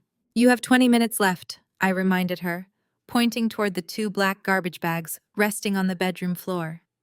"Find the items you purchased with the allowance earned from your part-time job in college. That is the only untainted capital you have ever possessed. Fill them with your rightful property." The ultimate humiliation settled over the golden child. The woman who spent the last decade mocking my modest lifestyle was forced to crawl past rows of untouchable haute couture. She dragged herself toward the back corner of the closet, where a dusty cardboard box sat forgotten beneath winter coats. She pulled it open, her tears falling freely. Inside were the sad remnants of a past she tried desperately to erase. Faded gray sweatpants from her university days, a threadbare cotton t-shirt, a pair of scuffed running shoes. She moved to the master bathroom under the watchful eye of the guard. She bypassed the imported French moisturizers and custom perfumes. She reached into the bottom drawer and pulled out a half-empty bottle of drugstore shampoo and a plastic toothbrush. She dumped these pathetic items into the black plastic garbage bag. The crinkling sound of cheap plastic echoed loudly, a harsh symphony of total degradation. She clutched the bag to her chest, her knuckles bleeding, wearing faded sweatpants over her ruined silk dress. "Time is up," the lead contractor announced. He grabbed her firmly by the arm. Valerie did not fight him. Her spirit was completely broken. She let the operative guide her out of the closet, across the shattered bedroom, and out into the hallway. I followed them down the sweeping staircase. Valerie stumbled on the carpeted steps, her bare feet slipping, but the guard kept her upright, marching her relentlessly toward the front door. The heavy oak doors stood wide open, the humid afternoon air pouring into the marble foyer. The flashing police lights had faded Uncle Marcus, having been successfully hauled away. The cobblestone driveway was empty save for my black security vehicles. The contractor marched Valerie out onto the portico, pushing her gently but firmly down the stone steps. She stood shivering in the warm air, clutching her garbage bag of sweatpants and cheap shampoo, completely stripped of her elite status. She turned back to look at me, standing victorious in the doorway.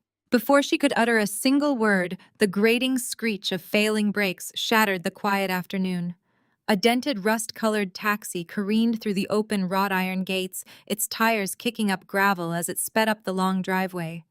The vehicle slammed to a sudden halt just inches from the marble steps. The passenger door burst open. Preston climbed out of the back seat. His usually immaculate tailored suit was torn and covered in jailhouse grime. A dark purple bruise mottled the left side of his jaw. He had somehow made bail. His eyes, devoid of their usual charismatic warmth, were wide with a feral, bloodthirsty rage. He ignored me entirely. His furious gaze locked directly onto Valerie, who stood frozen on the steps, her garbage bag slipping from her grasp. He took a menacing step forward, his fists clenched. He was not looking for his wife. He was looking for the secret offshore accounts he firmly believed she had hidden from him. "Where is the cash?" Valerie Preston's voice was a guttural, frantic snarl that completely shattered the serene, humid atmosphere of the sprawling estate.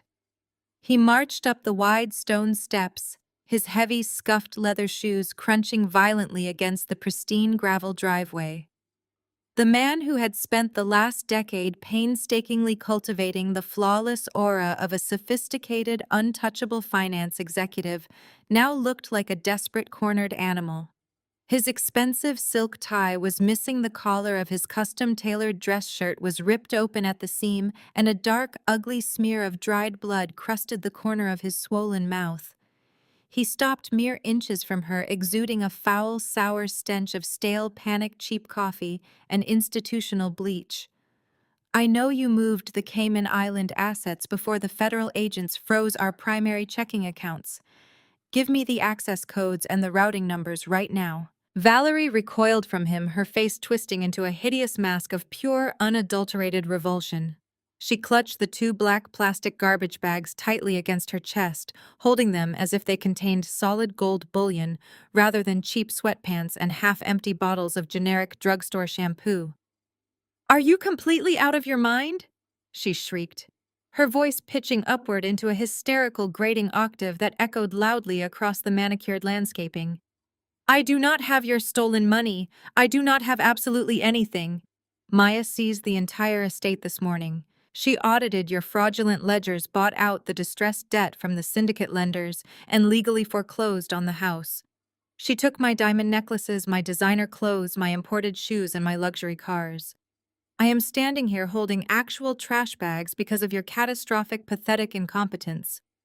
You promised me a life of endless luxury, Preston. You promised me I would never have to worry about a single financial detail. Do not dare play the innocent victim with me, you parasitic leech!" Preston roared, stepping so close his chest aggressively bumped against her plastic bags. "I embezzled those church funds to pay for your pathological, insatiable spending habits.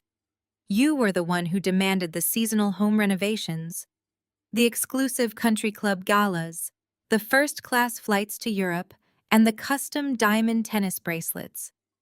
You bled my legitimate investment accounts entirely dry in 3 years. When I told you we were drowning in massive debt and facing bankruptcy, you looked me dead in the eye and told me to fix it, or you would file for divorce and take half of my future earnings. Uncle Marcus showed me exactly how to set up the corporate shell companies, but you were the one eagerly spending the stolen cash every single day. You knew exactly where the money was coming from, and you did not care for a single second as long as your platinum credit cards kept clearing. The brutal accusation hit the absolute core of her manufactured reality, stripping away her carefully constructed facade of blissful ignorance. Valerie lunged forward, her perfectly manicured fingernails aiming directly for his bruised face. "You disgusting, spineless coward!" she screamed, her polished composure entirely evaporating into sheer feral rage. "You completely ruined my life. You dragged my flawless, pristine reputation into the mud. My friends are probably sitting in their living rooms watching the local news right now, seeing my husband paraded out of a federal courthouse in heavy metal handcuffs. I am the victim here.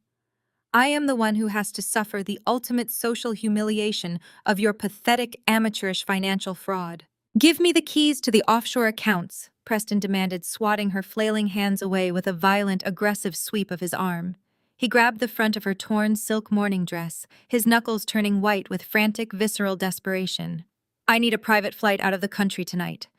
The federal prosecutors are offering me a heavily reduced plea deal if I turn state's evidence against your uncle and his illicit syndicate connections, but those lenders will murder me before I ever see the inside of a courtroom.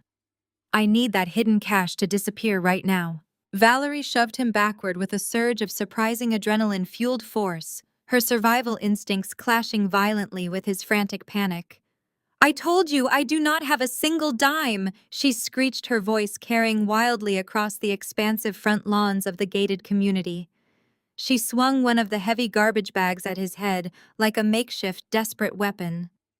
The thin black plastic caught the sharp edge of his luxury wristwatch and tore completely open from top to bottom. A humiliating cascade of cheap, basic items spilled across the pristine, manicured emerald grass.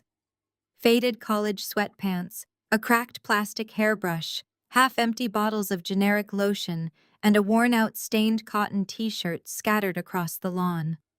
The stark visual representation of her new impoverished reality lay prominently displayed for the entire world to see. Preston stared down at the pathetic pile of junk, a harsh maniacal laugh erupting from his bruised lips.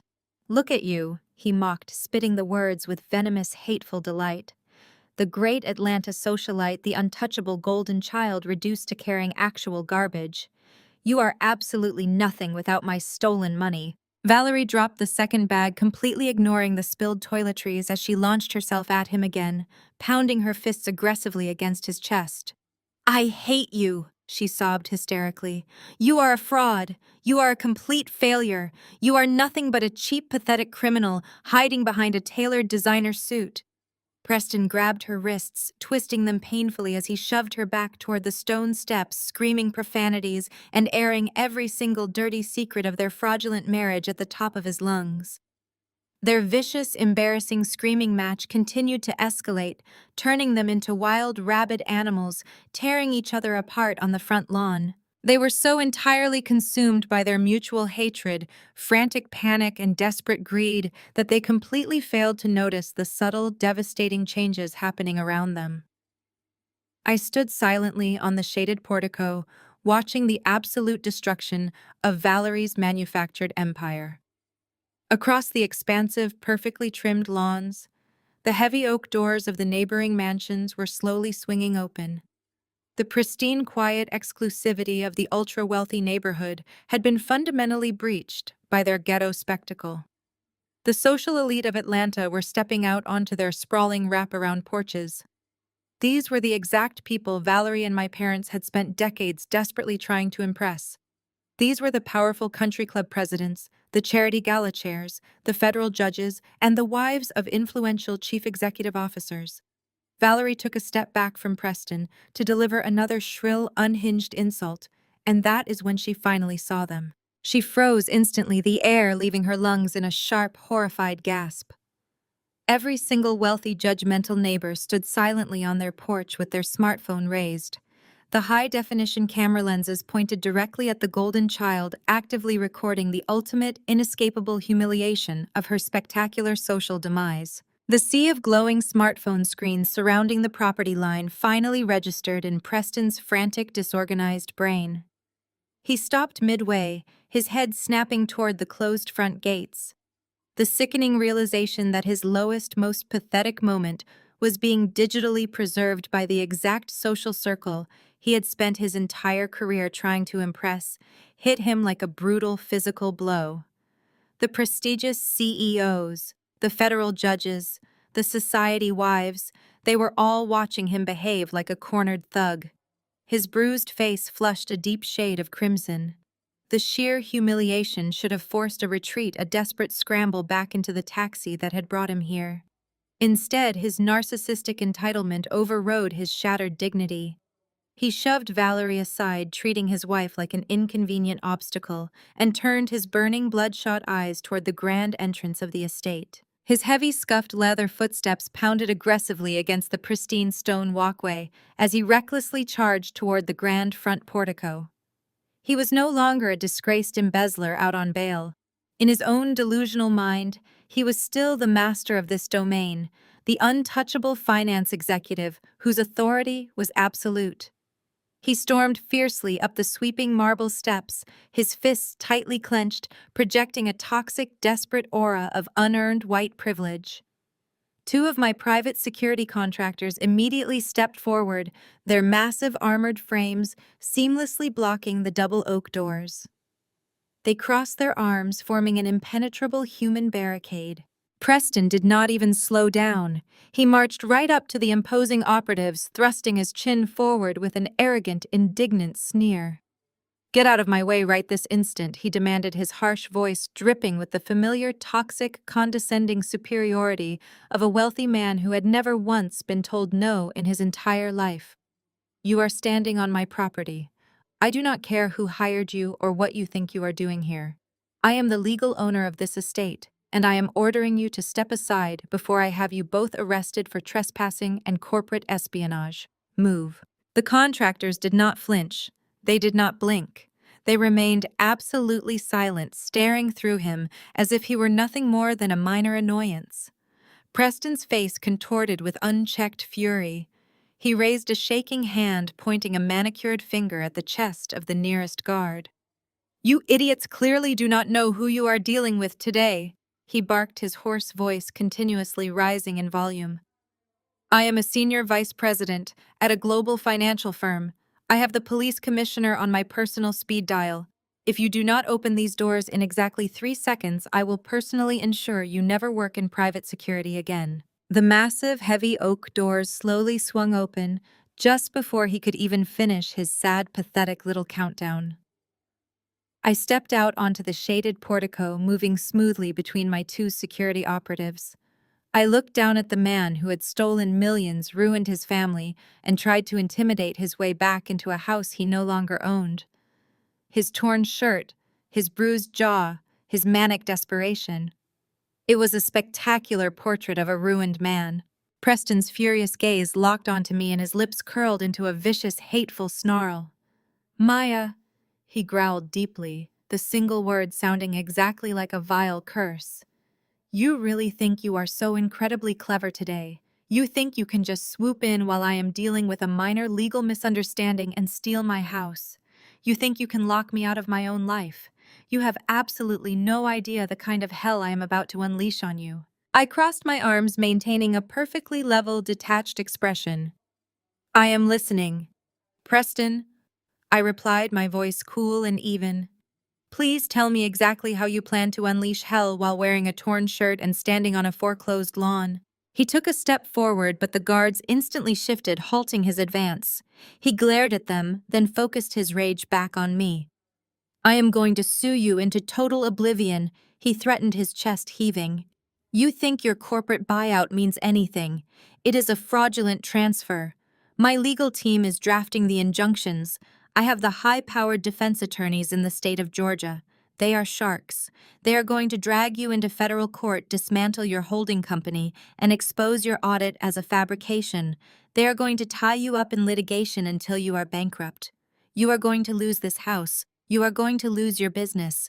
You are going to end begging for a settlement. I am going to bury you. He stood there panting heavily, clearly expecting me to cower in the face of his aggressive legal threats. He genuinely expected me to be completely terrified of the immense power and wealth he mistakenly believed he still commanded. He eagerly waited for the raw fear to finally register in my eyes. Instead, a genuine, unapologetic laugh escaped my lips. The sound was crisp and clear, cutting through the heavy, humid air of the afternoon. It was not a nervous laugh. It was the sound of absolute, unbothered amusement. Preston blinked, his arrogant confidence wavering, as my laughter echoed across the portico. I reached into the inner pocket of my tailored blazer and pulled out a crisp, folded white envelope. I stepped forward, slipping past the protective line of my security detail, and extended the envelope toward his bruised face. He stared at it, his hands remaining firmly planted at his sides. I lightly tapped the heavy paper against his chest until he instinctively reached up and grabbed it. Your high-powered lawyers dropped you an hour ago because your accounts bounced, I stated, my voice echoing with absolute finality.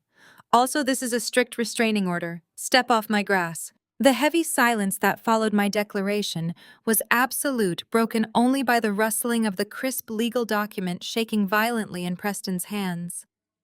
He stared down at the personalized letterhead of the elite defense firm he had bragged about moments ago, his eyes darting frantically across the neatly typed lines detailing his outstanding balances and their immediate withdrawal as his legal counsel.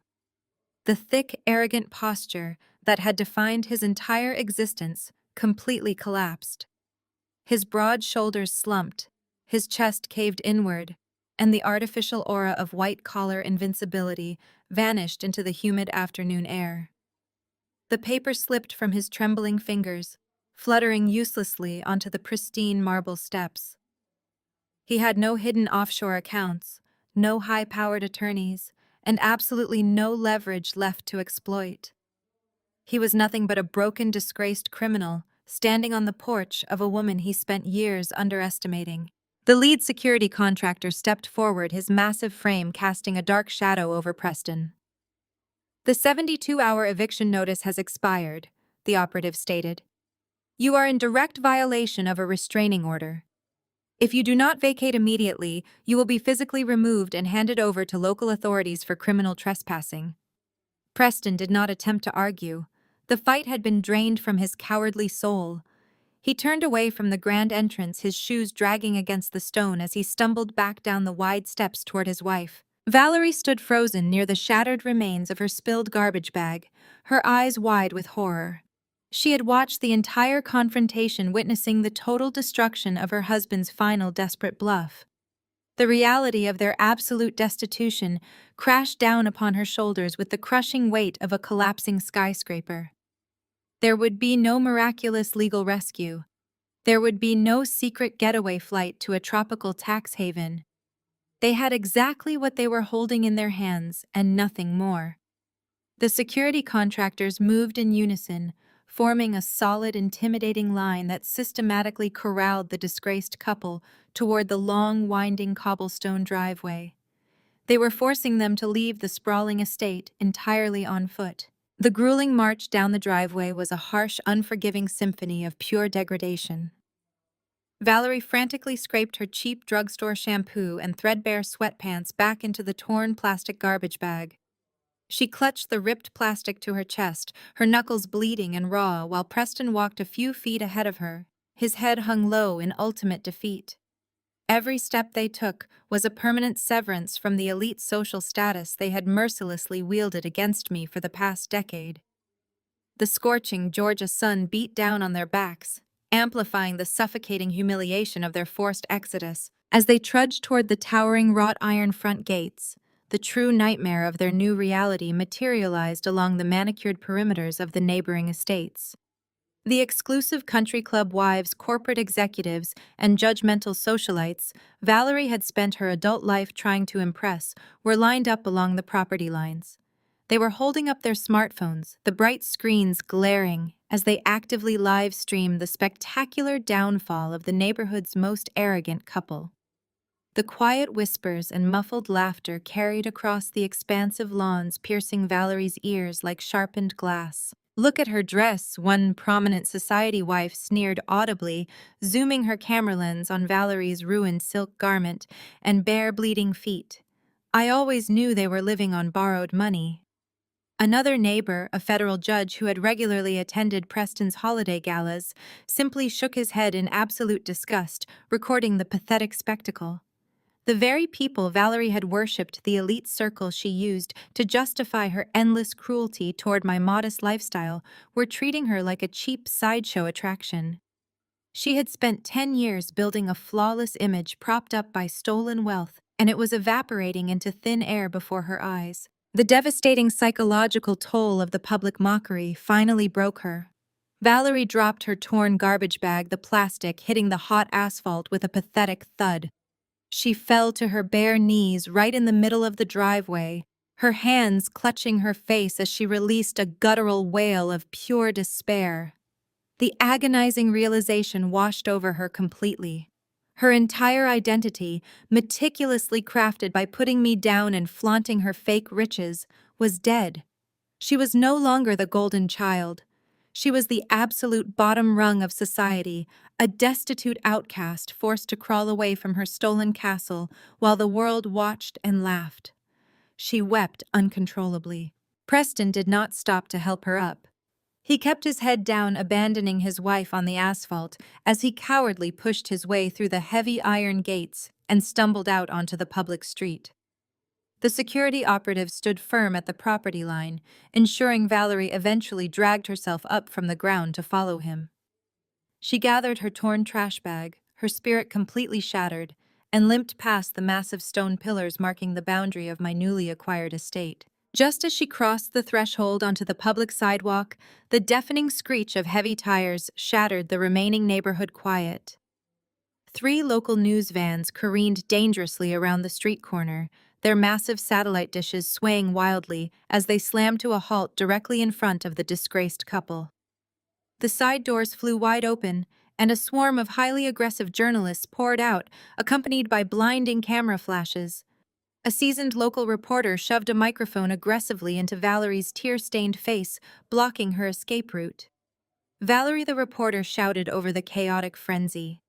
"Do you have any comment on your husband's $9 million embezzlement charges and your immediate eviction today?" Valerie gasped loudly, violently covering her face with her bleeding hands. She panicked and turned around, running blindly down the busy public street in absolute, inescapable shame, leaving her ruined life behind. 7 days passed since that spectacular public unraveling. The chaotic media circus surrounding the cobblestone driveway had faded into a distant memory, replaced by the serene, climate-controlled silence of my corner office on the 45th floor of the downtown financial district. Sunlight streamed through the floor-to-ceiling glass windows, casting a warm golden glow across the expansive mahogany desk. I sat perfectly centered in my ergonomic leather chair, methodically reviewing the final acquisition documents. The hostile takeover of Preston's disgraced investment firm was officially complete. My legal team had executed a flawless corporate maneuver, absorbing his client lists, liquidating his toxic assets, and legally transferring the remaining legitimate portfolios directly under my primary holding company. His name was being scraped off the frosted glass doors downstairs at this very moment.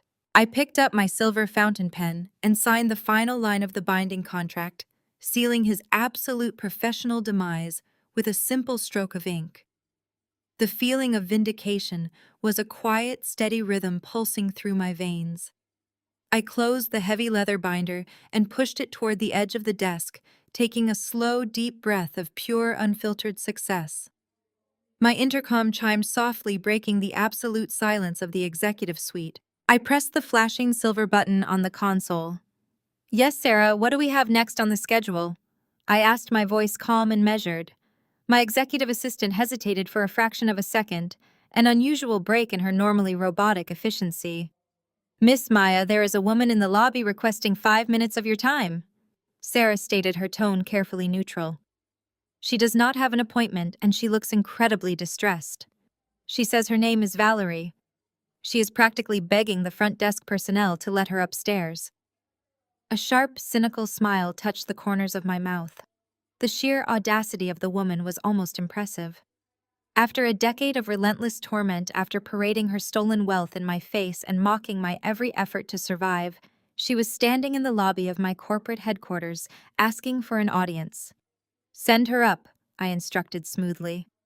"Alert the floor security team to stand by the elevator banks, just in case she becomes hysterical." I released the intercom button and leaned back in my chair, folding my hands together, resting them on my lap. The heavy oak door to my office slowly creaked open a few minutes later. Valerie stepped over the threshold, and the physical transformation she had undergone in a single week was absolutely staggering. The radiant, polished Atlanta socialite was completely gone, completely erased by the harsh, unforgiving reality of total poverty. She wore a pair of faded black slacks that hung loosely on her shrinking frame and a wrinkled gray cotton sweater that looked like it had been pulled from the bottom of a donation bin. Her signature blonde hair, usually styled into a flawless blowout, was tied back in a messy, uneven knot at the nape of her neck. Dark, heavy purple bags hung beneath her bloodshot eyes, highlighting the deep, exhausted lines etched across her pale face. Stripped of her expensive cosmetics, custom jewelry, and unearned arrogance, she looked incredibly small. She clutched a cheap canvas tote bag against her chest, her shoulders hunched forward as she nervously took in the sheer magnitude of my executive suite. Her eyes darted from the custom modern art on the walls to the sweeping panoramic views of the city skyline before finally landing on me. She stood awkwardly on the plush carpet, shivering slightly despite the warm temperature of the room. "Please sit down," I offered, gesturing toward the two modern guest chairs positioned directly across from my desk. Valerie moved with a stiff, painful hesitation, slowly sinking into the chair as if she expected it to collapse beneath her. She kept her gaze fixed firmly on her lap, her trembling fingers nervously picking at a loose thread on her sweater. "Preston is gone," she whispered, her voice a hollow, raspy shell of its former piercing octave. "He took a plea deal with the federal prosecutors yesterday morning. They transferred him to a maximum security facility in another state. He completely drained whatever hidden cash reserves he had left to pay his initial legal retainers, and he left me with absolutely nothing. My bank accounts are frozen, my credit cards are permanently canceled, and the court seized my parents' retirement funds due to their involvement with his illicit syndicate. I have been sleeping on a terrible cot in the back room of a cheap motel for 6 days." I did not interrupt her pathetic monologue. I simply watched her systematically dismantle her own pride. "I know we have a terrible history, Maya," she continued, finally forcing herself to look up and meet my eyes. "I know I was awful to you. I was arrogant, and I was cruel, and I was completely wrong about everything. But I am desperate. I am begging you. I saw the press release about your acquisition of the firm. I need a job. I will do absolutely anything. I will work in the mailroom. I will be a receptionist. Just a simple data entry desk job so I can afford to eat and pay for a basic apartment. Please give me a chance to start over." I stared at her tear-streaked, desperate face. The profound irony of the universe had perfectly orchestrated this exact moment. I slowly leaned back in my heavy black leather chair, letting the silence stretch across the room until the tension became utterly suffocating. I rested my elbows on the armrests and steepled my fingers, looking down at the broken woman sitting in my office. "Remember when I asked you to refer me for a data entry job at your firm, and you told me failures do not belong in my building? I echo that exact sentiment. Security will show you out." The mahogany door clicked shut, severing my final tie to Valerie and her manufactured world of deceit. I sat alone in the quiet expanse of my office, listening to the faint hum of the city far below. There was no lingering anger, no residual bitterness, and absolutely no pity. the suffocating weight of their constant judgment, the years I spent making myself smaller to accommodate their fragile egos, had completely vanished. I had systematically dismantled their empire of lies brick by fraudulent brick and reclaimed my own narrative. The closure was absolute, a clean surgical cut that freed me to focus entirely on the future. I turned my leather chair toward the large glass windows, taking in the sweeping panoramic view of the Atlanta skyline. The sun was just beginning to set, casting a brilliant array of gold and purple across the glass towers. My work here was finally done.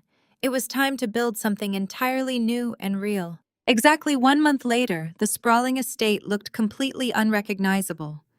The oppressive, sterile atmosphere Preston and Valerie had cultivated was entirely gone.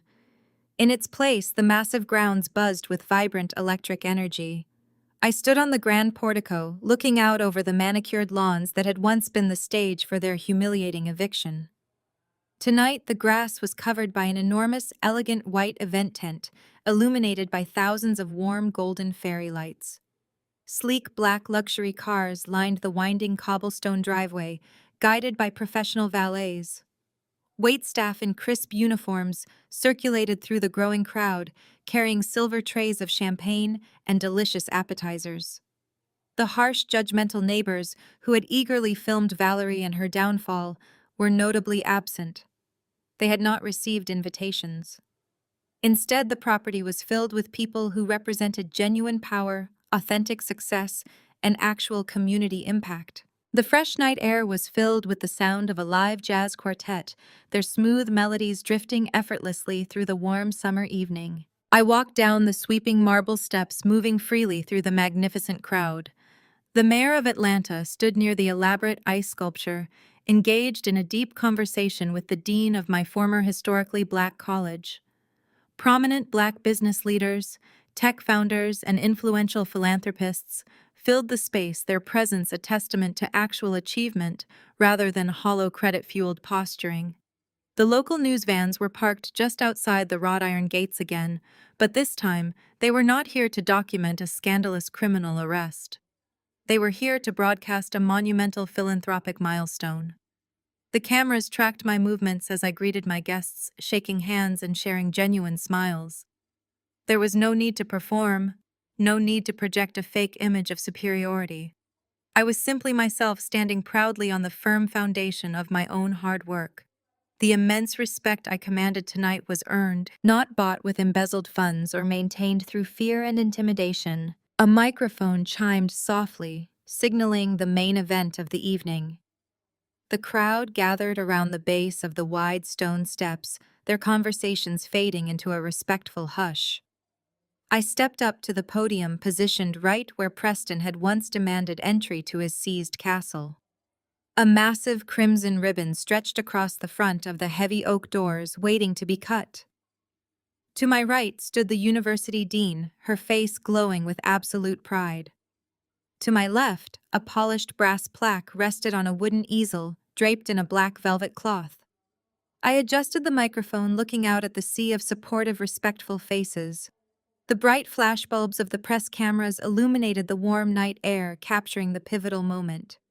This estate was once a monument to greed. I began, my voice carrying clearly across the expansive lawn. It was built on a foundation of lies, maintained by the ruthless exploitation of others, and used as a tool to belittle anyone who did not fit a manufactured, superficial mold.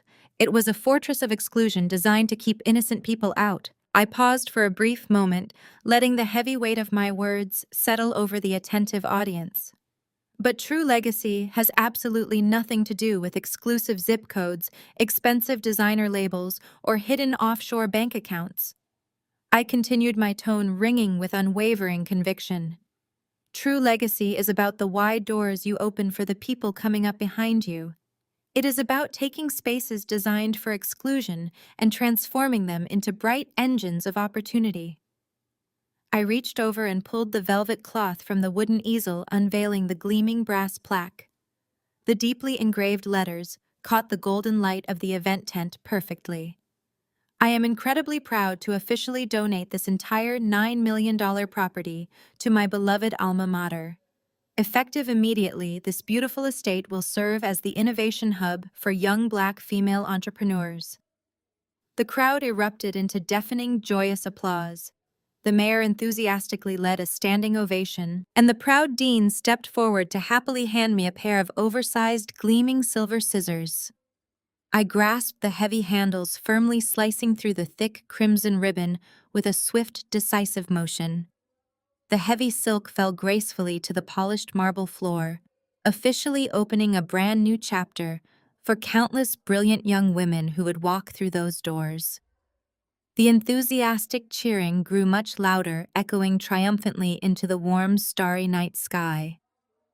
I stepped back from the wooden podium, graciously accepting a crystal flute of chilled champagne from a passing waiter. I looked directly toward the bright flashing news cameras, my posture tall, my spirit entirely unbothered. I was perfectly surrounded by wonderful people who genuinely respected me, firmly anchored by my own integrity and completely in control of my destiny.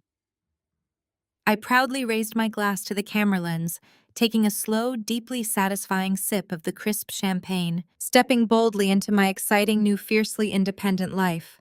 The ultimate sweet revenge is a life beautifully lived.